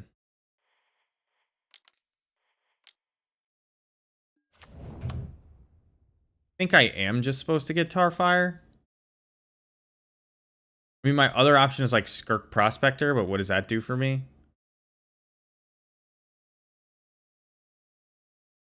Could just get Snoop. Hope there's no removal over there. Don't like that. I think slowing them down when you have a 60 plus card deck is probably good enough. We have to draw some white mana, though. I mean, we don't have to. Next turn, we play Trash Master. We attack. They take 2. Or we could just play Ringleader and attack. They don't even have another land. Okay.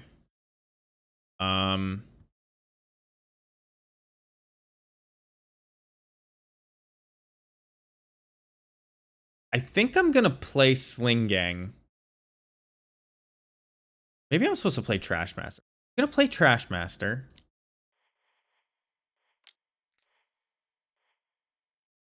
No. Might leave me with too many unplayable cards. No, they're not unplayable. What am I talking about? So we're gonna play Trash Master in the 2 open blue mana. I'm gonna swing at them. They don't have... Alright, so there it is. Drown in the Lock. Kind of what I expected. So now we're gonna attack.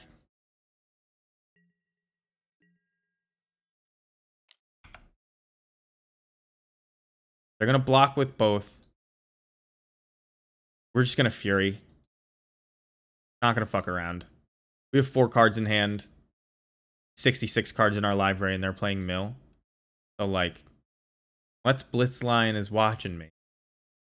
No way they don't block here. I chump attacked 100 times last match, right? Like, I conditioned them for this. I'm gonna grab some water quick. I cannot believe it.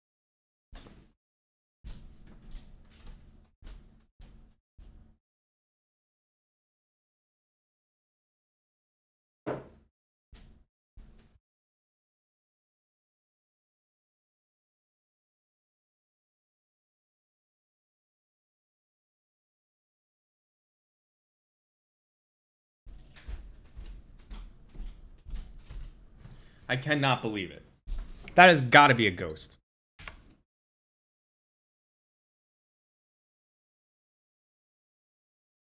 There is no reason not to block here. There's no reason.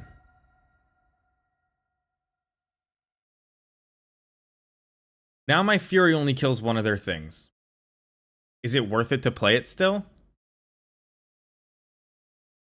Probably. Right?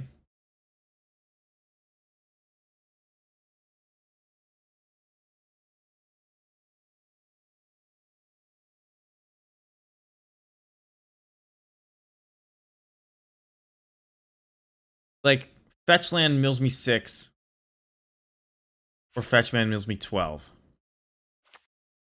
And then they have this open thing. Whereas next turn, I just play Sling Gang. I'm doing it. Fuck it. I cannot believe that they didn't block. That is the spookiest thing.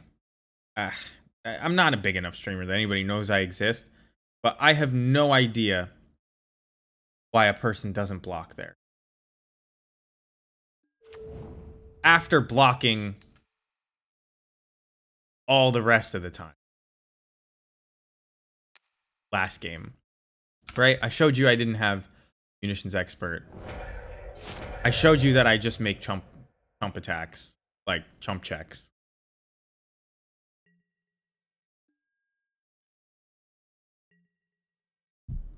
No sense. No sense at all. Attack for 2. Playing Snoop.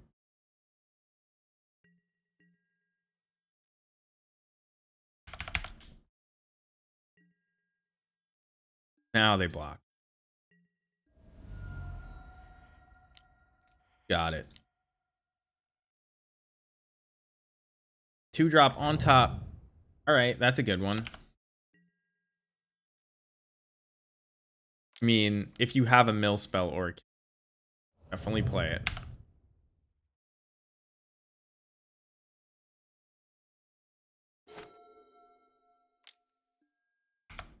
Another Hedron Crab. Oh man, I'm salty because of that not block. I'm curious what it must have looked like from their perspective that they didn't block. Like, maybe you just don't think I'm getting there. The 2 damage doesn't matter. You're tapped out, and Fury flashes in your head.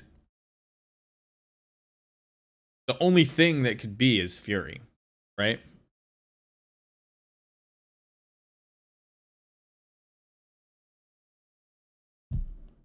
And your shields are down from Fury for the first time game.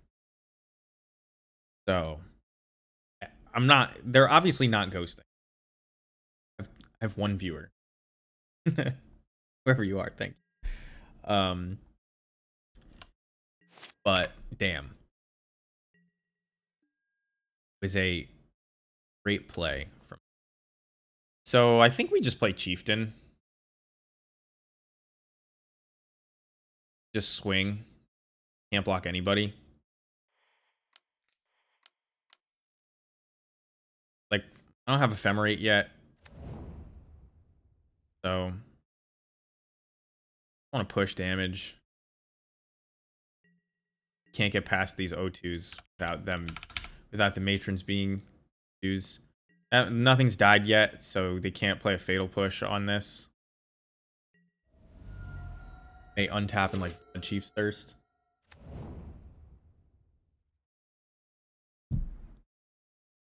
They have had 5+ crabs in both games. It's pretty crazy. Wow, they're shocking it in. You gonna Tasha's me? Oh. I don't think that beats my 40. Oh, only 11? What happened? You got both my Kikis and a Goblin Dark Dwellers? I'm sorry. No more combo. That mattered. There's 5 mana. Doesn't do anything relevant here. So just assert some dominance. Who's the better blue-black deck? He only made blue and black mana to cast this spell. I think they're just dead, right?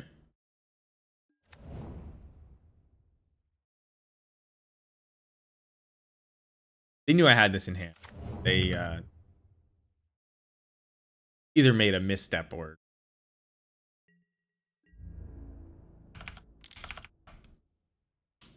I don't think that there's anything that they could have. Yeah. All right. So we are 2-1.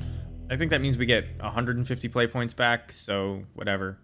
10 QPs, which puts us at 29. 20 QPs puts us at 39, which kind of sucks, actually. There is a showcase challenge tomorrow. I think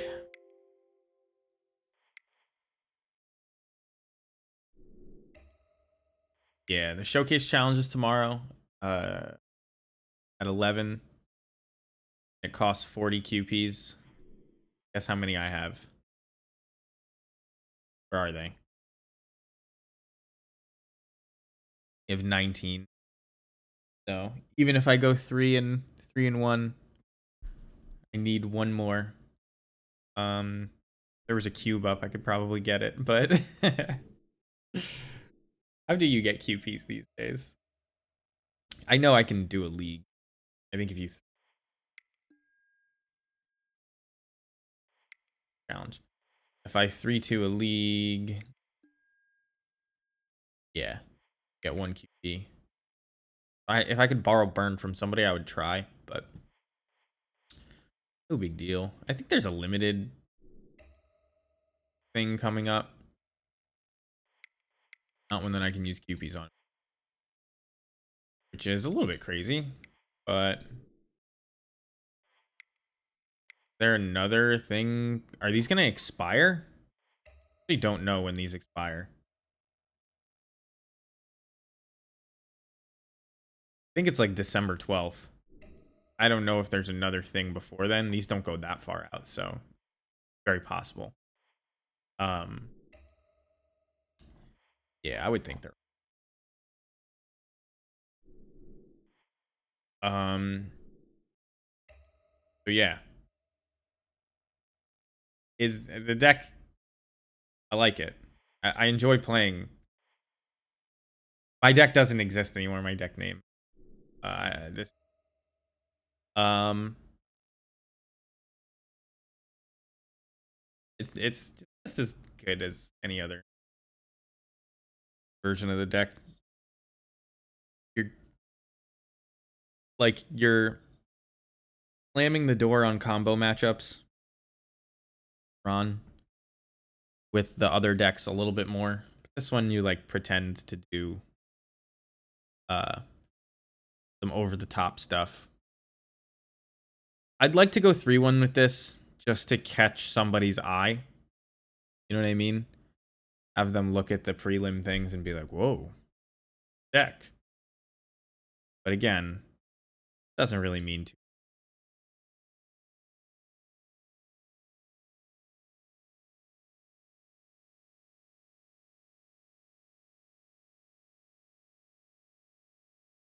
So, we'll see. We'll see how this last round goes. How many matches are left that we're waiting for? 5 matches. Damn.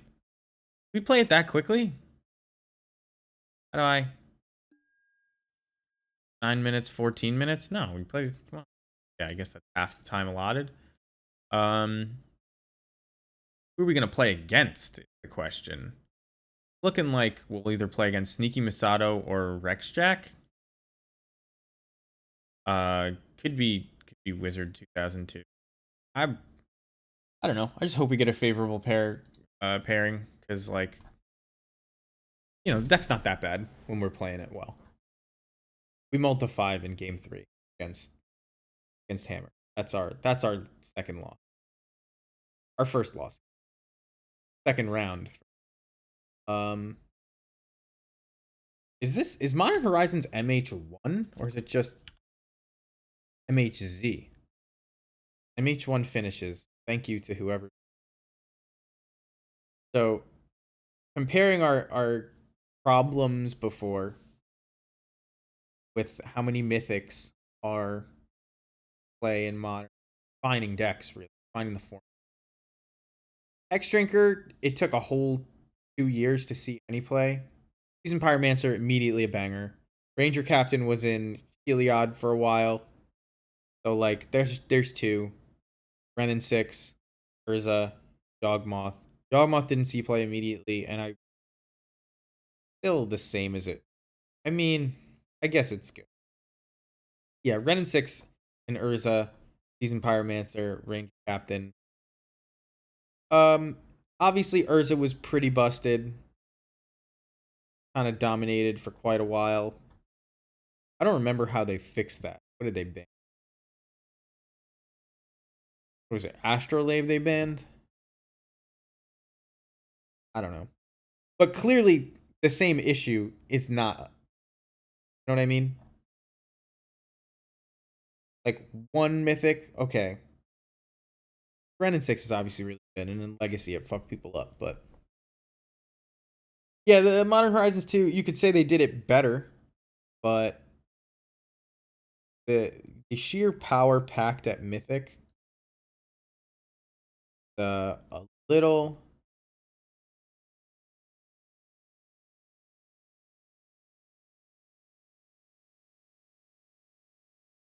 like you see the forces.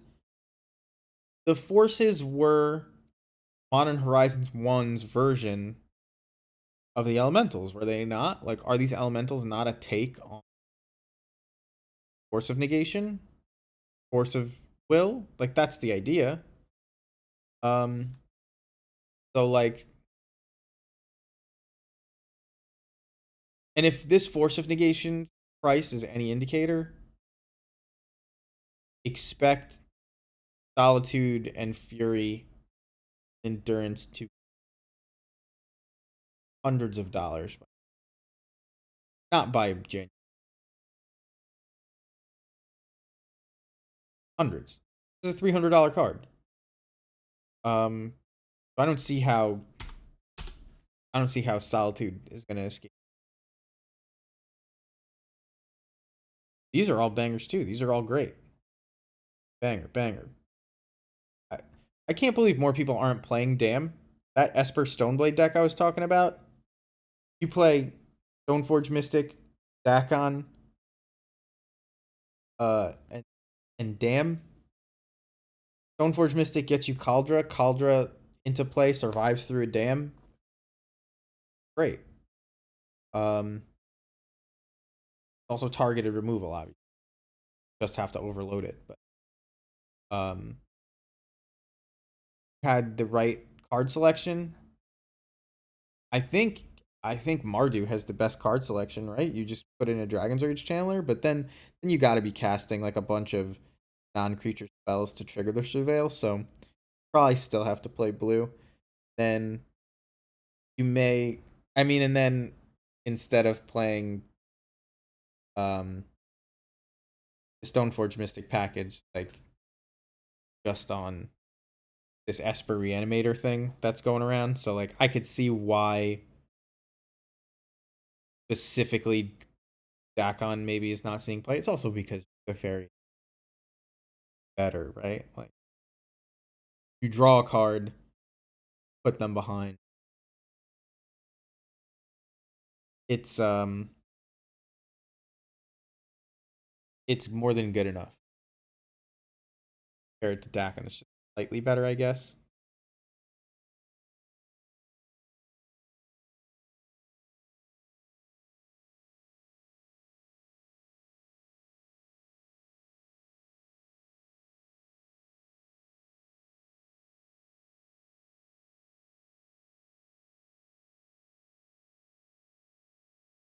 Seen it.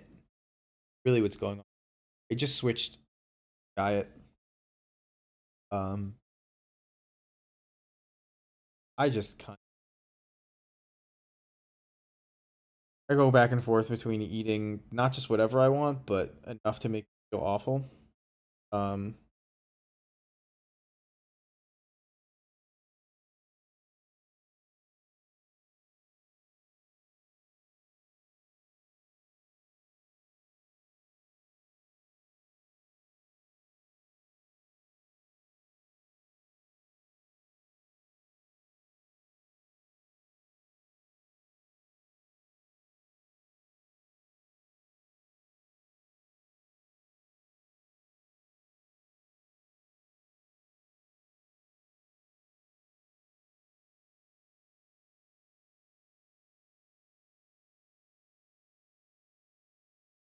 sorry, I'm texting my brother.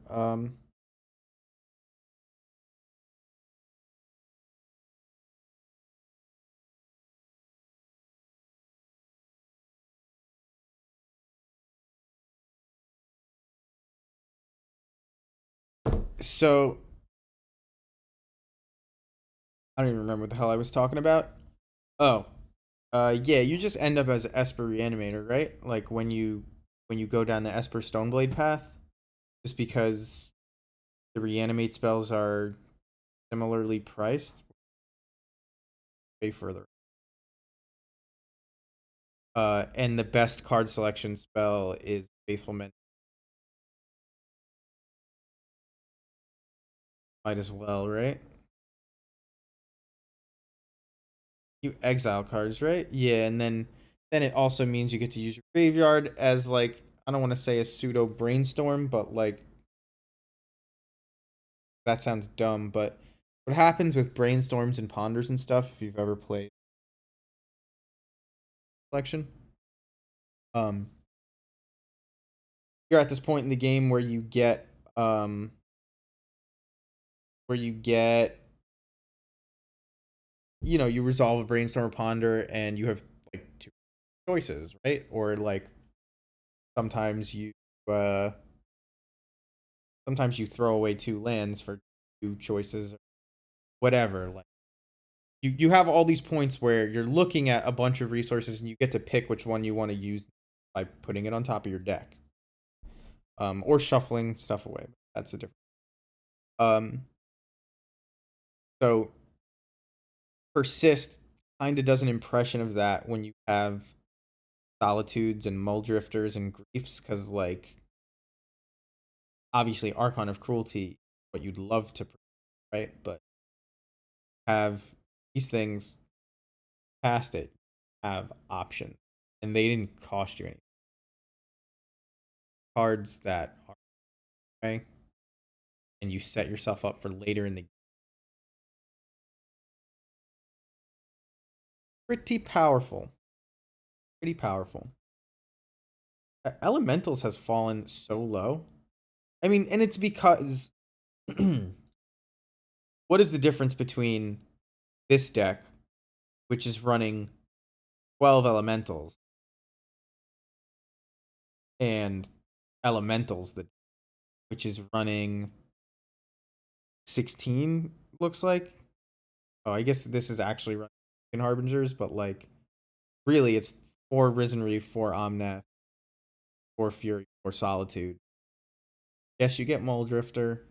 Really running 20. Running 20, and the last 4 are this package, but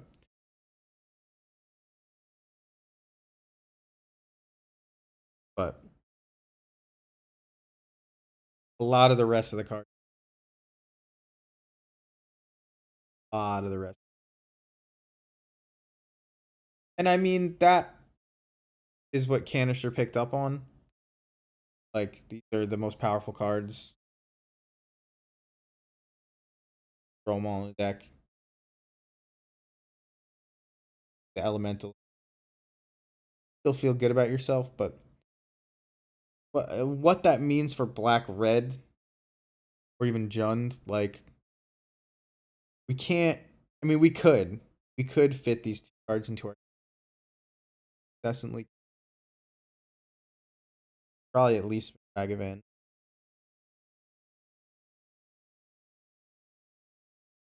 If you like play Ragavan and Grist,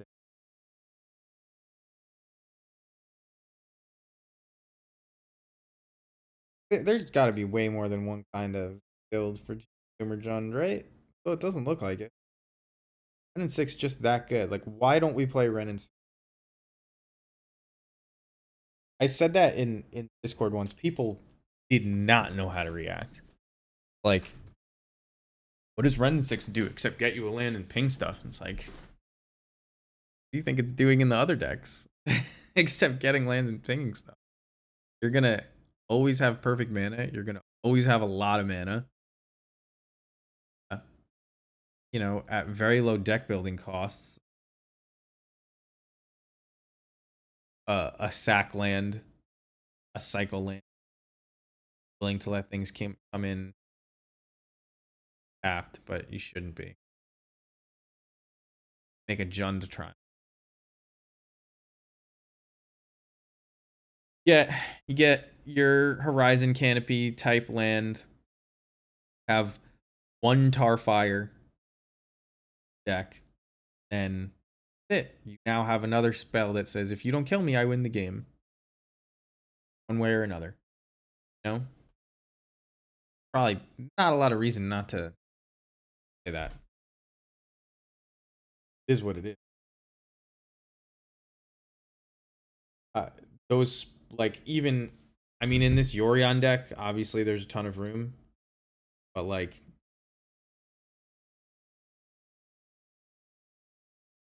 deck.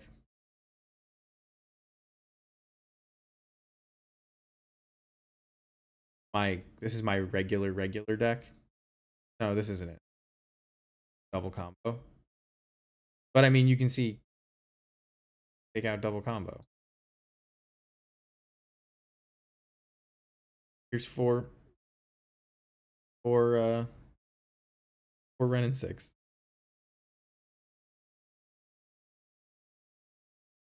Here's Ragavan.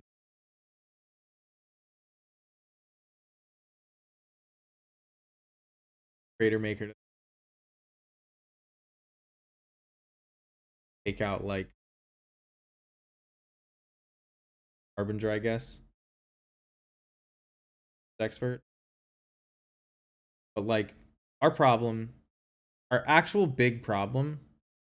Here's my our actual big problem that our removal is just unreliable. Like, you just lead yourself into getting blown out so often because everybody's playing in,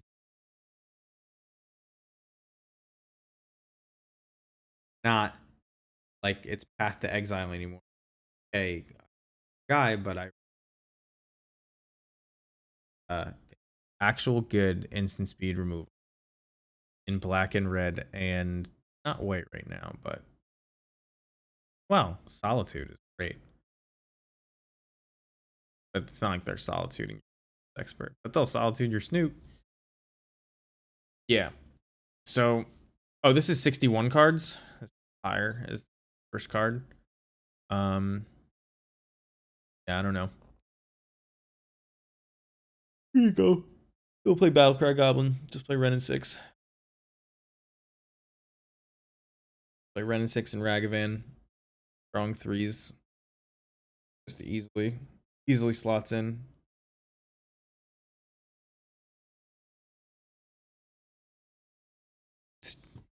Just need a goblin that is Flame Tongue Gear. Just have it say shock. Better. Shocks are better is a good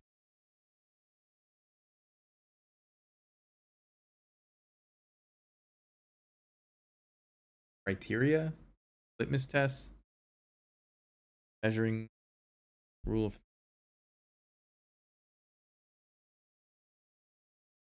holy heat. Shocks are better card. Flame Tongue Healing. Shocks are better card. Ragavan is a shocks are better card in a sense, but like it was the new one. You know what I mean?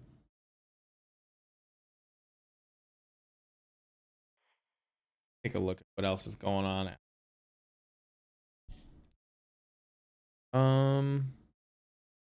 People have been playing Belcher.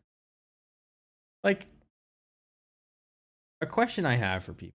If you've been watching this far, I recommend.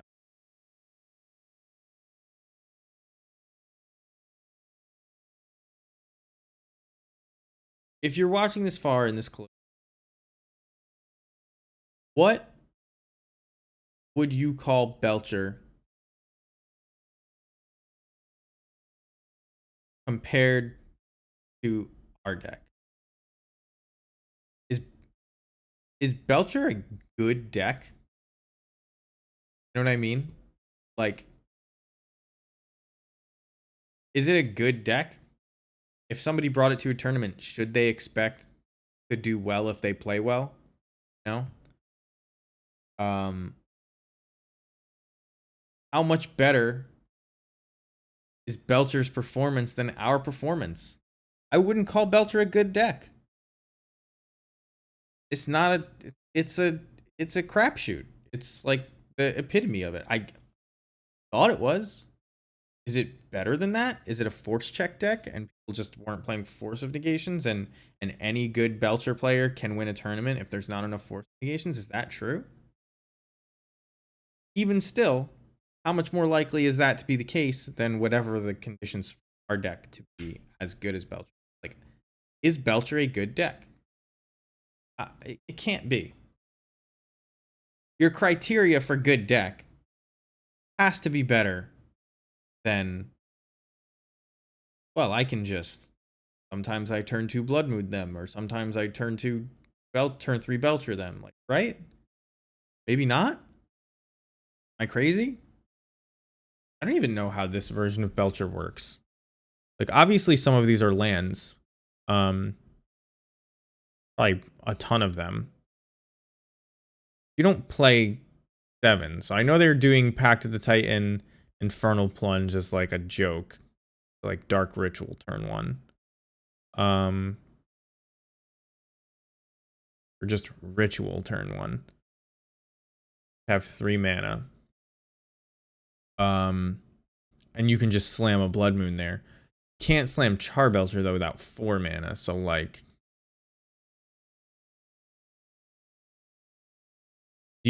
I would almost expect them to be playing more Ironcrag feats, right? Like, because you need to get to 7 mana to Belcher somebody, but they're not. Like, recross the paths. Reveal the cards from the top of your library until you reveal a land card. Put that card into play and the rest on the bottom of your library in any order. Clash with an opponent. If you win, return this to its owner's hand. Okay, so you just order your whole deck by playing Recross the Paths. Congratulations. Then what? Because there's no lands deck, but it has the double face cards, which you can play as lands, but they're not lands for Recross the Paths. So you have Strike It Rich, which is ramp, and I've thought about playing Strike It Rich in like a mono red prison deck because it gives you something to sacrifice to Goblin Engineer, which is interesting, and it ramps you to turn 2 Blood Moon, so you play like Strike It Rich, Ragavan, Unholy Heat, Lightning Bolt, and then Blood Moon, Snaring Bridge. You probably don't want Ensnaring Bridge, right? Because Ragavan, but like kind of falls apart after that. But, you know, Blood Moon, you'd play the new Chandra. I'm very excited for the new Chandra. Very clearly good. 2 mana Planeswalker, basically. You have cards like these in your deck. Something to use to make your Chandra's mana, you know, or over. Yeah, we should probably adjust our deck building to include Chandra. And there is a mono red version of Goblin combo that nobody really knows or talks about or thinks is good, myself included. Whoops, this ain't this. I don't think I actually have it here. This has it in it. This is that prison deck I was talking about. So if you have 4 Snoops and you draw Kiki Jiki, you can brain Snoop. Bleh. I don't know why the 4 Snoops I said it, the number doesn't matter. But if you have Snoop out and you draw Kiki Jiki, you just brainstone a Kiki to the top. And then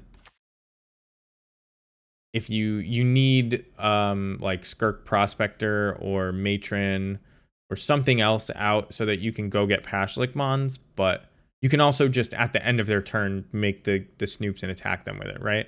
So it's something that kind of gets overlooked, and you could play that in an artifact red Goblins deck, and I've obviously thought about it. I just wish there was a way to like cheat with this card a little bit more, but if there were, then everybody would be it, right?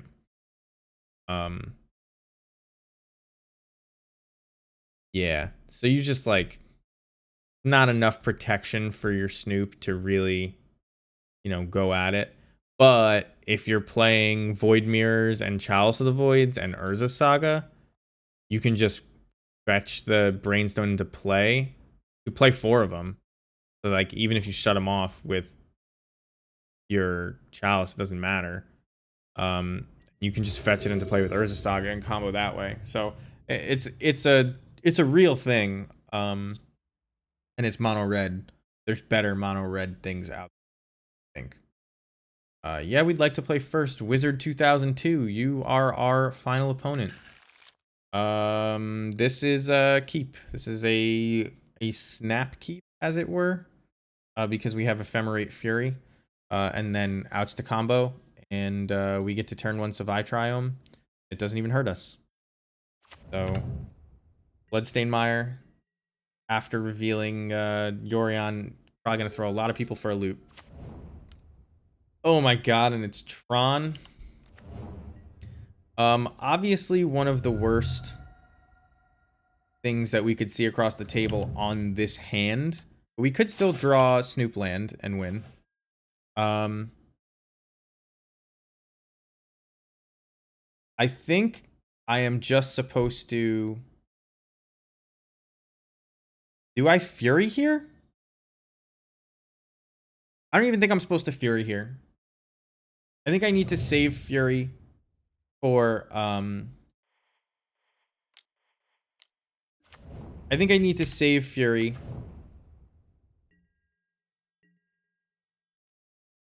And we're just gonna either pay Echo. We're gonna pressure them with Chieftain for sure. Do I pay Echo here? I don't think I do. Nah, I don't. I'm not gonna pay Echo. They're gonna Tron us. Gonna hit him decently hard. We're gonna have Fury Ephemerate to kill up to 8 powers worth of Planeswalker. So I doubt they Karn and then take out our Savai Triome. Like, Ephemerate can be used not just on the Fury, it can be used on Harbinger. Like, we can put Snoop on top. So it's some kind of... It's just gonna be from Coil Engine. Thrag.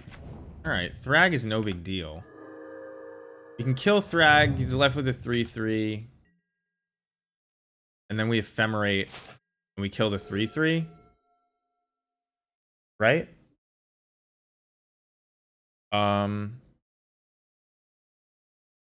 We just have to make sure that the evoke trigger goes on the bottom of the stack. Oh, we don't have a red. We don't have a red hardened hand. So we're just gonna have to play it the old-fashioned way. So we're gonna play Savai Triome. We're gonna play this Goblin. The best thing they had was Thragtusk, so bully for us. Now they could have like Ulamog. I think the best thing to get if they have Ulamog, I just kill them next turn through Ulamog. Like, let's say I put Sling Gang Lieutenant into play. I swing with everybody but Sling Gang Lieutenant. I swing for 2, 4, 7 plus 4, so 11.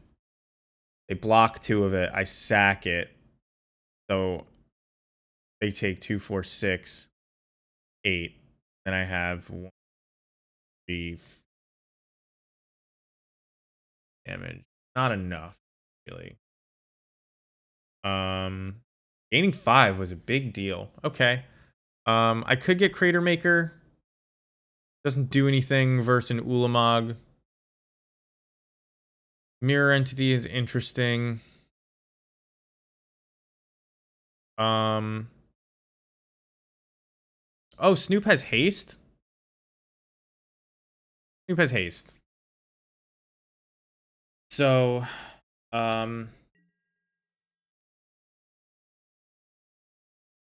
don't want to do that.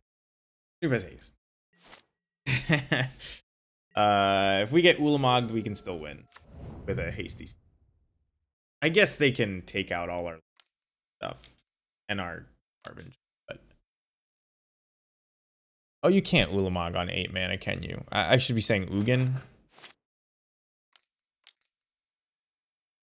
That's always the thing. If they you know, turn 3 Tron you and the best they have is like a Worm Coil or a Thragtusk, a lot of times it's because they have something a little bit better. This is 4 total mana they have here. I wonder what they get. Walking Ballista? They Walking Ballista my Chieftain, like a little bit of a problem. There's Walking Ballista for 4. We're going to be able to ephemerate things to get out from under Ballista. Maybe for 5? No.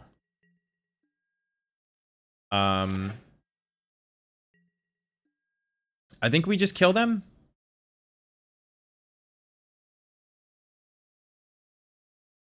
I mean, I could just Fury and do it again next turn, right? It was a 3/3, so like what can they even... They actually can't do anything.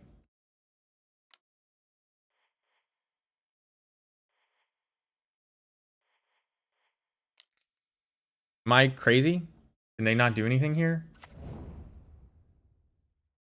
Oh, and Kiki's right on top? Sick. There's nothing they can do.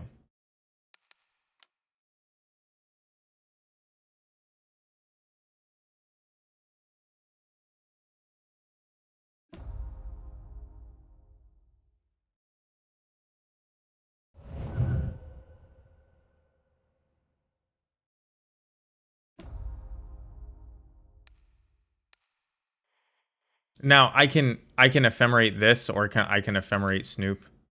Doesn't actually matter.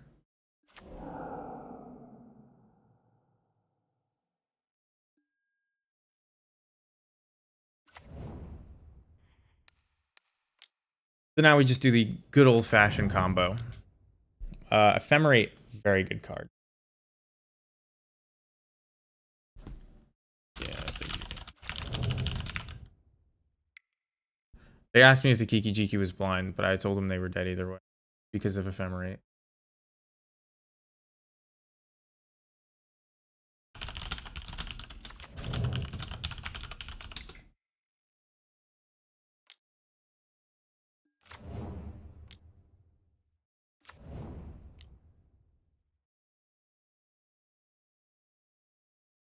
There's no good point for them to interact with that 2-power Walking Ballista. So like, I just wait. I guess they were only dead either way because I had Fury. That was...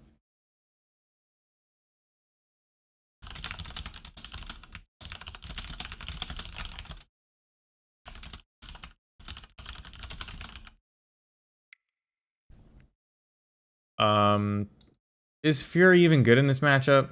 I'm not even sure it is. I think you want this.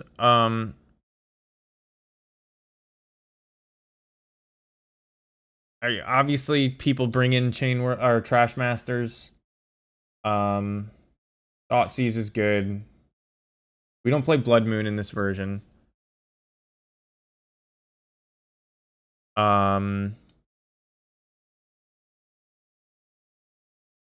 Crater Maker is one of our best cards.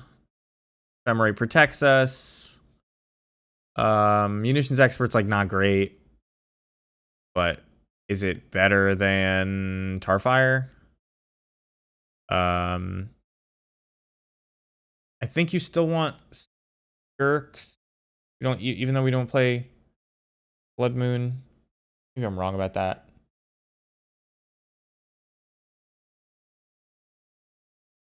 There's a ton of cards that we could cut when it comes down.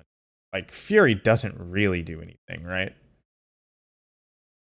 it kills Karns at the cost of 2 cards, but I don't really think that's where you want to. Oh, these Flame Tongue are terrible. Furies are better than all. Brought in something else. Accident. Two Furies. This is probably fine. You want the Dark Dwellers because you can like rebuy a Thoughtseize or rebuy a Crib Swap. Crib Swap is like upgraded Tarfire, right?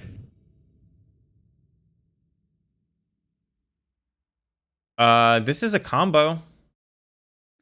Can you get 5 turns against Tron? If we land. I don't think so, right?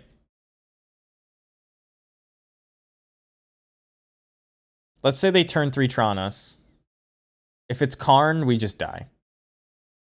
So we got him all again. This is a little better. I actually think you might throw back a land here, as crazy as that sounds. Because you got to get a Savai Triome here. Crib Swap is good. Mirror Entity with Mogwar Marshal's good. If you draw Snoop, this is good. I think we just throw back Mountain. We're on the draw. So, like, chances of getting up to 3 lands is, like, you know, better than usual.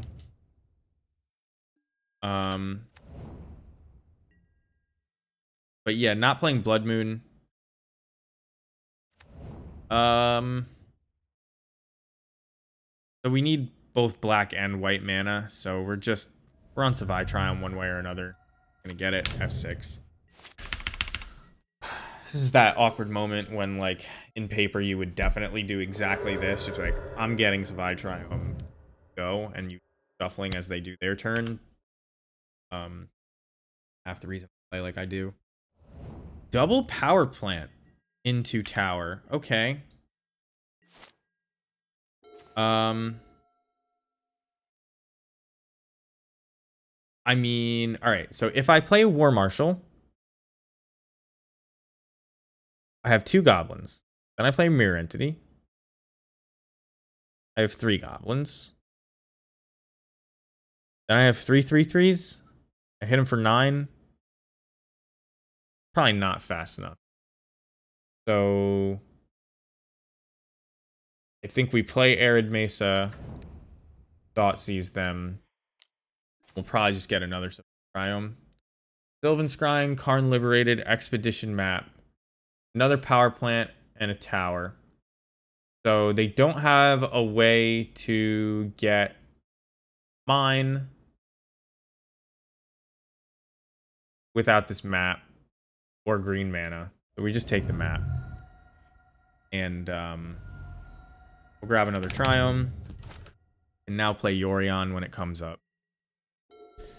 If they ever play that Worm Coil, of course. Of course. That fucking...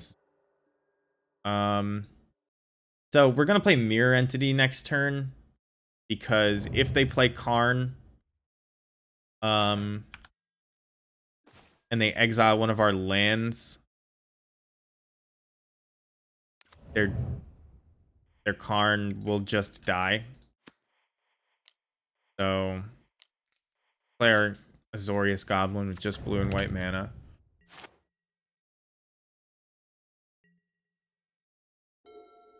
It's not... Mogwar Marshal doesn't have that same effect. So 9 mana? What is it? Ugin. Ugin's good. Ugin probably killed.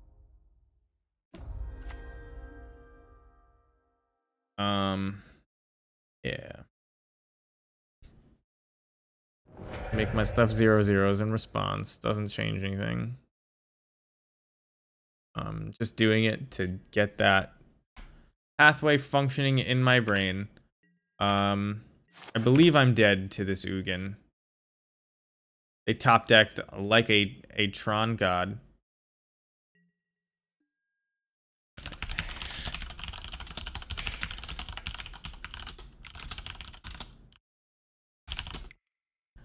They asked me if I found a way to put a Revelark combo in. I actually forgot.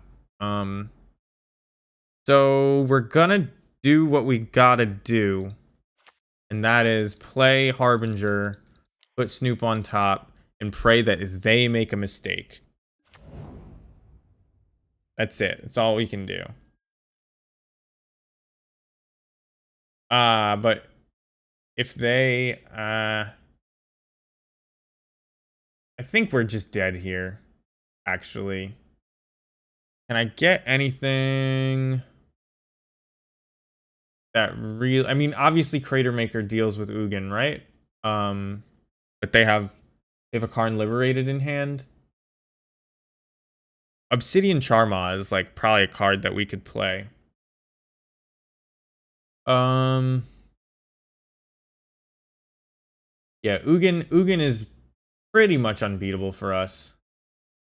So let's get Snoop and hope they make a mistake.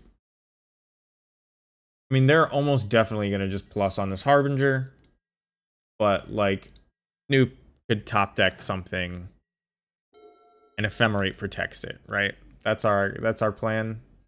We have enough resources as is to win with just Snoop and them blowing up a land with Karn, so like maybe we get there.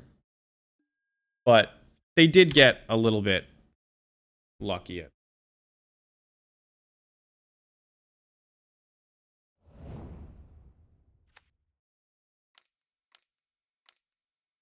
Brother is moving into a new apartment. Pretty exciting. So they're gonna destroy my Savai Triome. They're gonna kill my Boggart Harbinger. And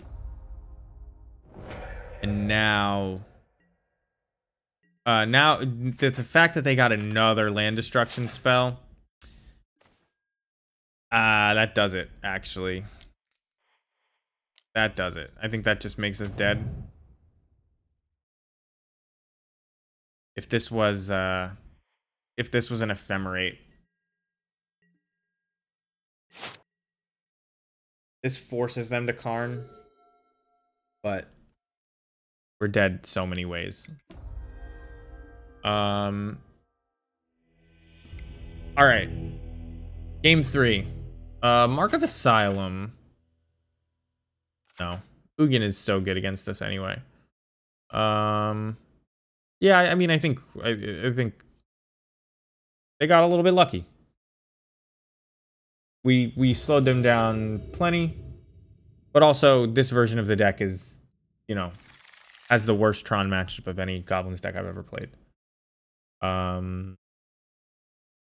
Interesting. This sort of just folds to a Karn the Great Creator. I think I got a mulligan this. Like, turn 1 Aether Vial, turn 2 Pyre, turn 3 Munitions Expert plus Vial, or plus Ephemerate. Like, not very good. Although you do find Matron, but you just fold to Karn the Great Creator, which is most of their Karns. I think we mulled a 5. Oh, come on. I just wanted one keepable hand. Maybe I have to keep that other one.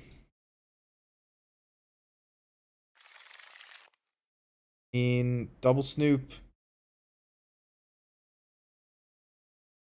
I think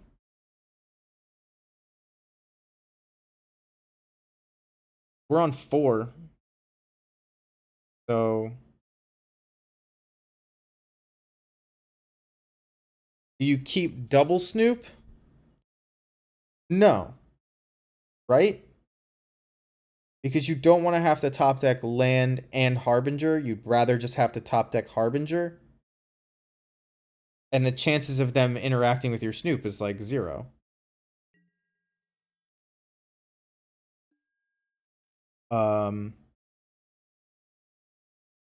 Not really a redraw unless you draw another land. So do I want to get... Well, I don't need Savai Triumph, dude.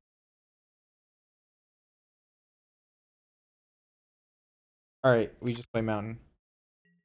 This is it, guys. We're looking for the top deck to see if we can 3-1 and get the tiniest taste of glory here.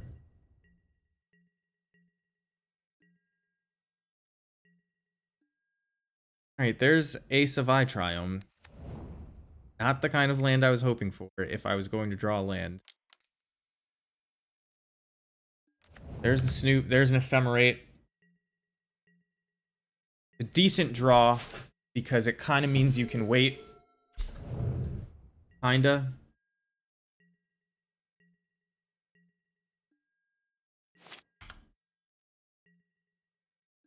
I mean, we definitely look. We probably grab Sacred Foundry. And of course, nothing changes. So we'll hit them for 2. And then we'll cycle this Triome if we don't have to protect our Snoop.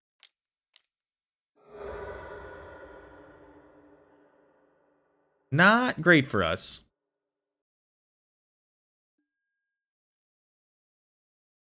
So there is the turn 3 Tron. What have they got?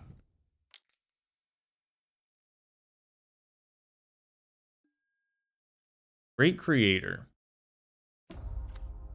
Which means that one of my lands is out of commission. That's not the biggest deal.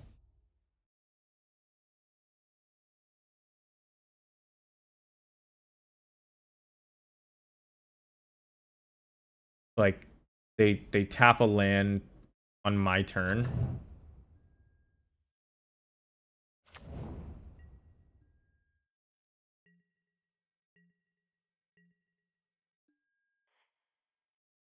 Let's cycle this Triome. Mirror Entity.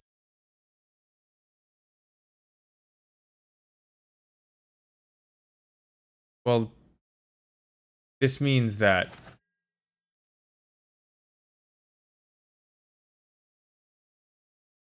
I can just kill this Karn right now. No matter what.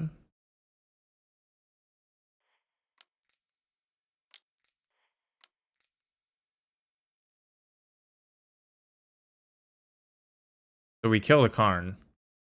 Make our Snoop a 3/3.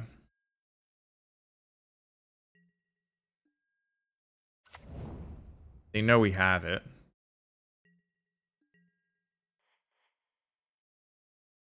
Kill Karn. Their liquid metal coating didn't end up doing anything. That doesn't mean they don't have an Ugin that just kills us right now. So we are kind of at the mercy of not just the top of their deck, but kind of their starting hand. The map is not the land. They could actually just be mapping for tower here. Okay, so is this Thragtusk? Thragtusk, not so scary. Wormcoil Engine, also not so scary.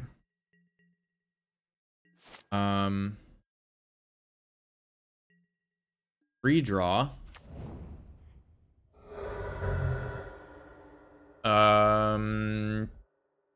We may need to let Wormcoil Engine hit us once or twice. So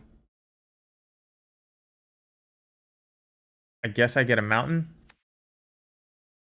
Not ideal, that draw.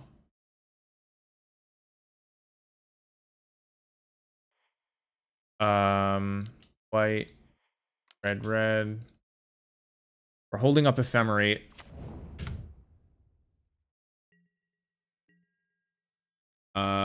Next turn we can make our guys what, 6/6s? 1, 2, 3, 4, 5, 6. Yeah.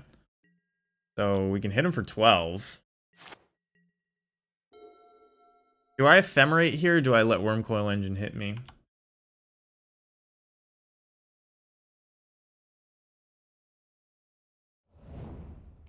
I think I let it hit me once. So Karn. Who does Karn hit? Snoop, right?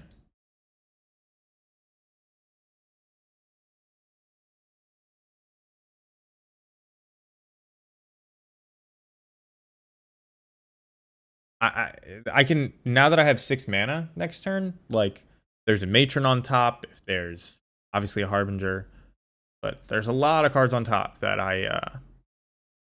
that are very good for me.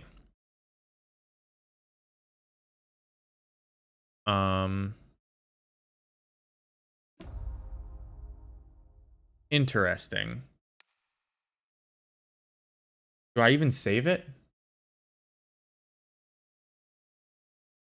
He's scared of the 6/6s, but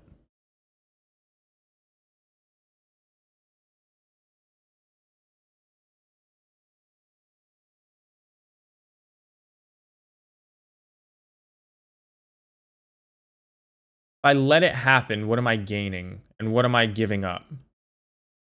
Like, in my deck, that Ephemerate would be good against.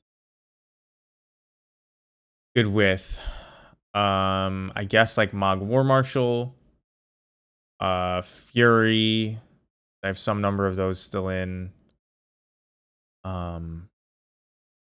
Matron, but I don't need Matron. Ringleader, I guess. Munitions Expert.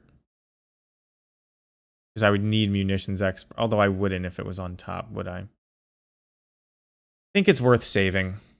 Because we have a couple more turns. One way or when I say saving, it's worth.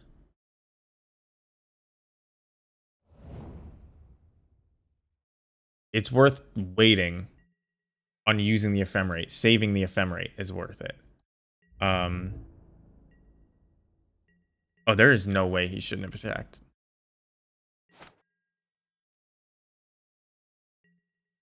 There it is. GG, boys.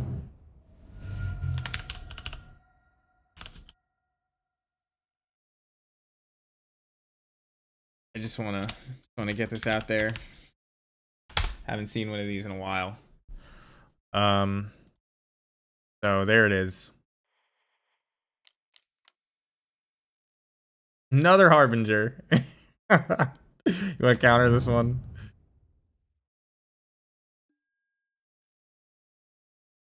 Geeky.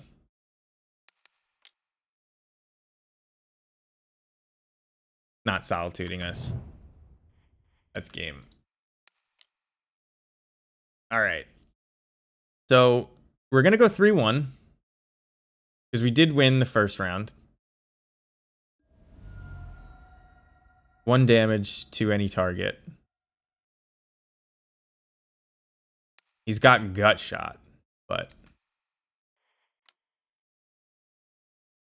have Ephemerate.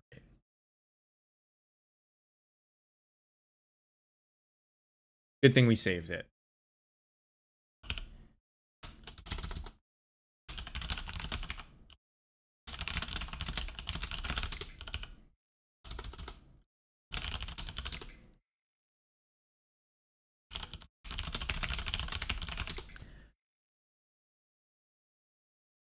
All right. He's asking me if there's a way out. He's very, very nice about it too. Wizard 2002, real bro. They are keeping it real on a Friday night plan. I'm glad. So Yuri on Goblins.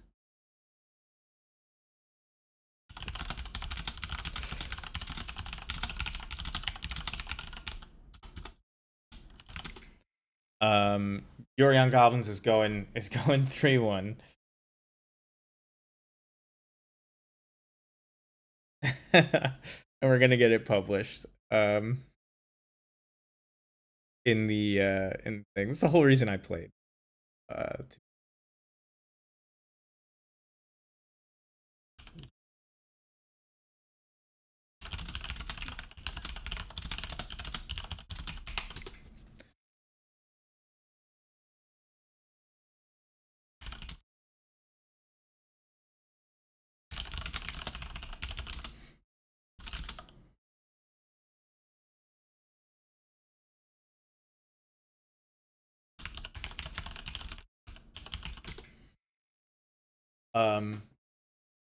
So that's, I mean, if you play against, we had a chance to go 4-0. We lost to Hammer. Obviously, we beat Hammer in round 1. So losing to it in round 2. You know, it is what it is.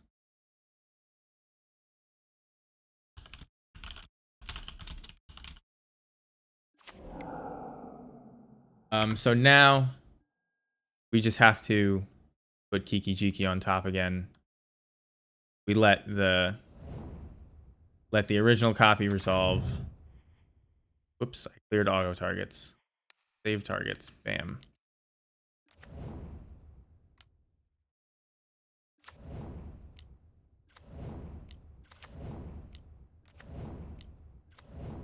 So Mardu Yorion Goblins pulling it out. Not looking like a meme. It is a meme. It is a meme. I don't know if I would recommend this to anybody. But you know, you saw. I told you this is the worst Tron matchup of any Goblins deck I've ever played, and it's still fine. We got there. I mean, we had to mull to 4. You have to be willing to mull aggressively. You have to know what you're looking for. But you have to get good matchups. Would we be better against, you know, elementals and such? I don't know, but we went 3-1. Niki Misato goes 4-0. I don't know who it is, but I see their name all the time. Anyway, that's gonna do it for me. Thank you for joining me on Friday night if you were here. Thank you for joining me on YouTube. If you were looking at us on YouTube, consider coming to follow so you get notifications when we go live. Join the Discord. I post there when I go live. If you're interested in the deck, I will post the deck list. Yeah, I actually messed up the sideboard and don't remember what it is. But I will post the deck list that I would play. I don't know. Here, I'll just show it. Show it right here. Because who wants to... This is the deck list I would play. I think before... I didn't have any of these prismatic endings in. They were Thought Seizes. Oh, what the hell were they? You could see it in the rest of the video. There were Thought Seizes and who knows what else. Thought Seizes. How much do I have room for? I have to remove these 4. There was 2 Thought Seizes. I think a 3rd Fury. Yeah, 2 Thought Seizes, a 3rd Fury, and is it a 4th Mark of Asylum? I think I played the 4th Mark of Asylum. So yeah, that's what I played.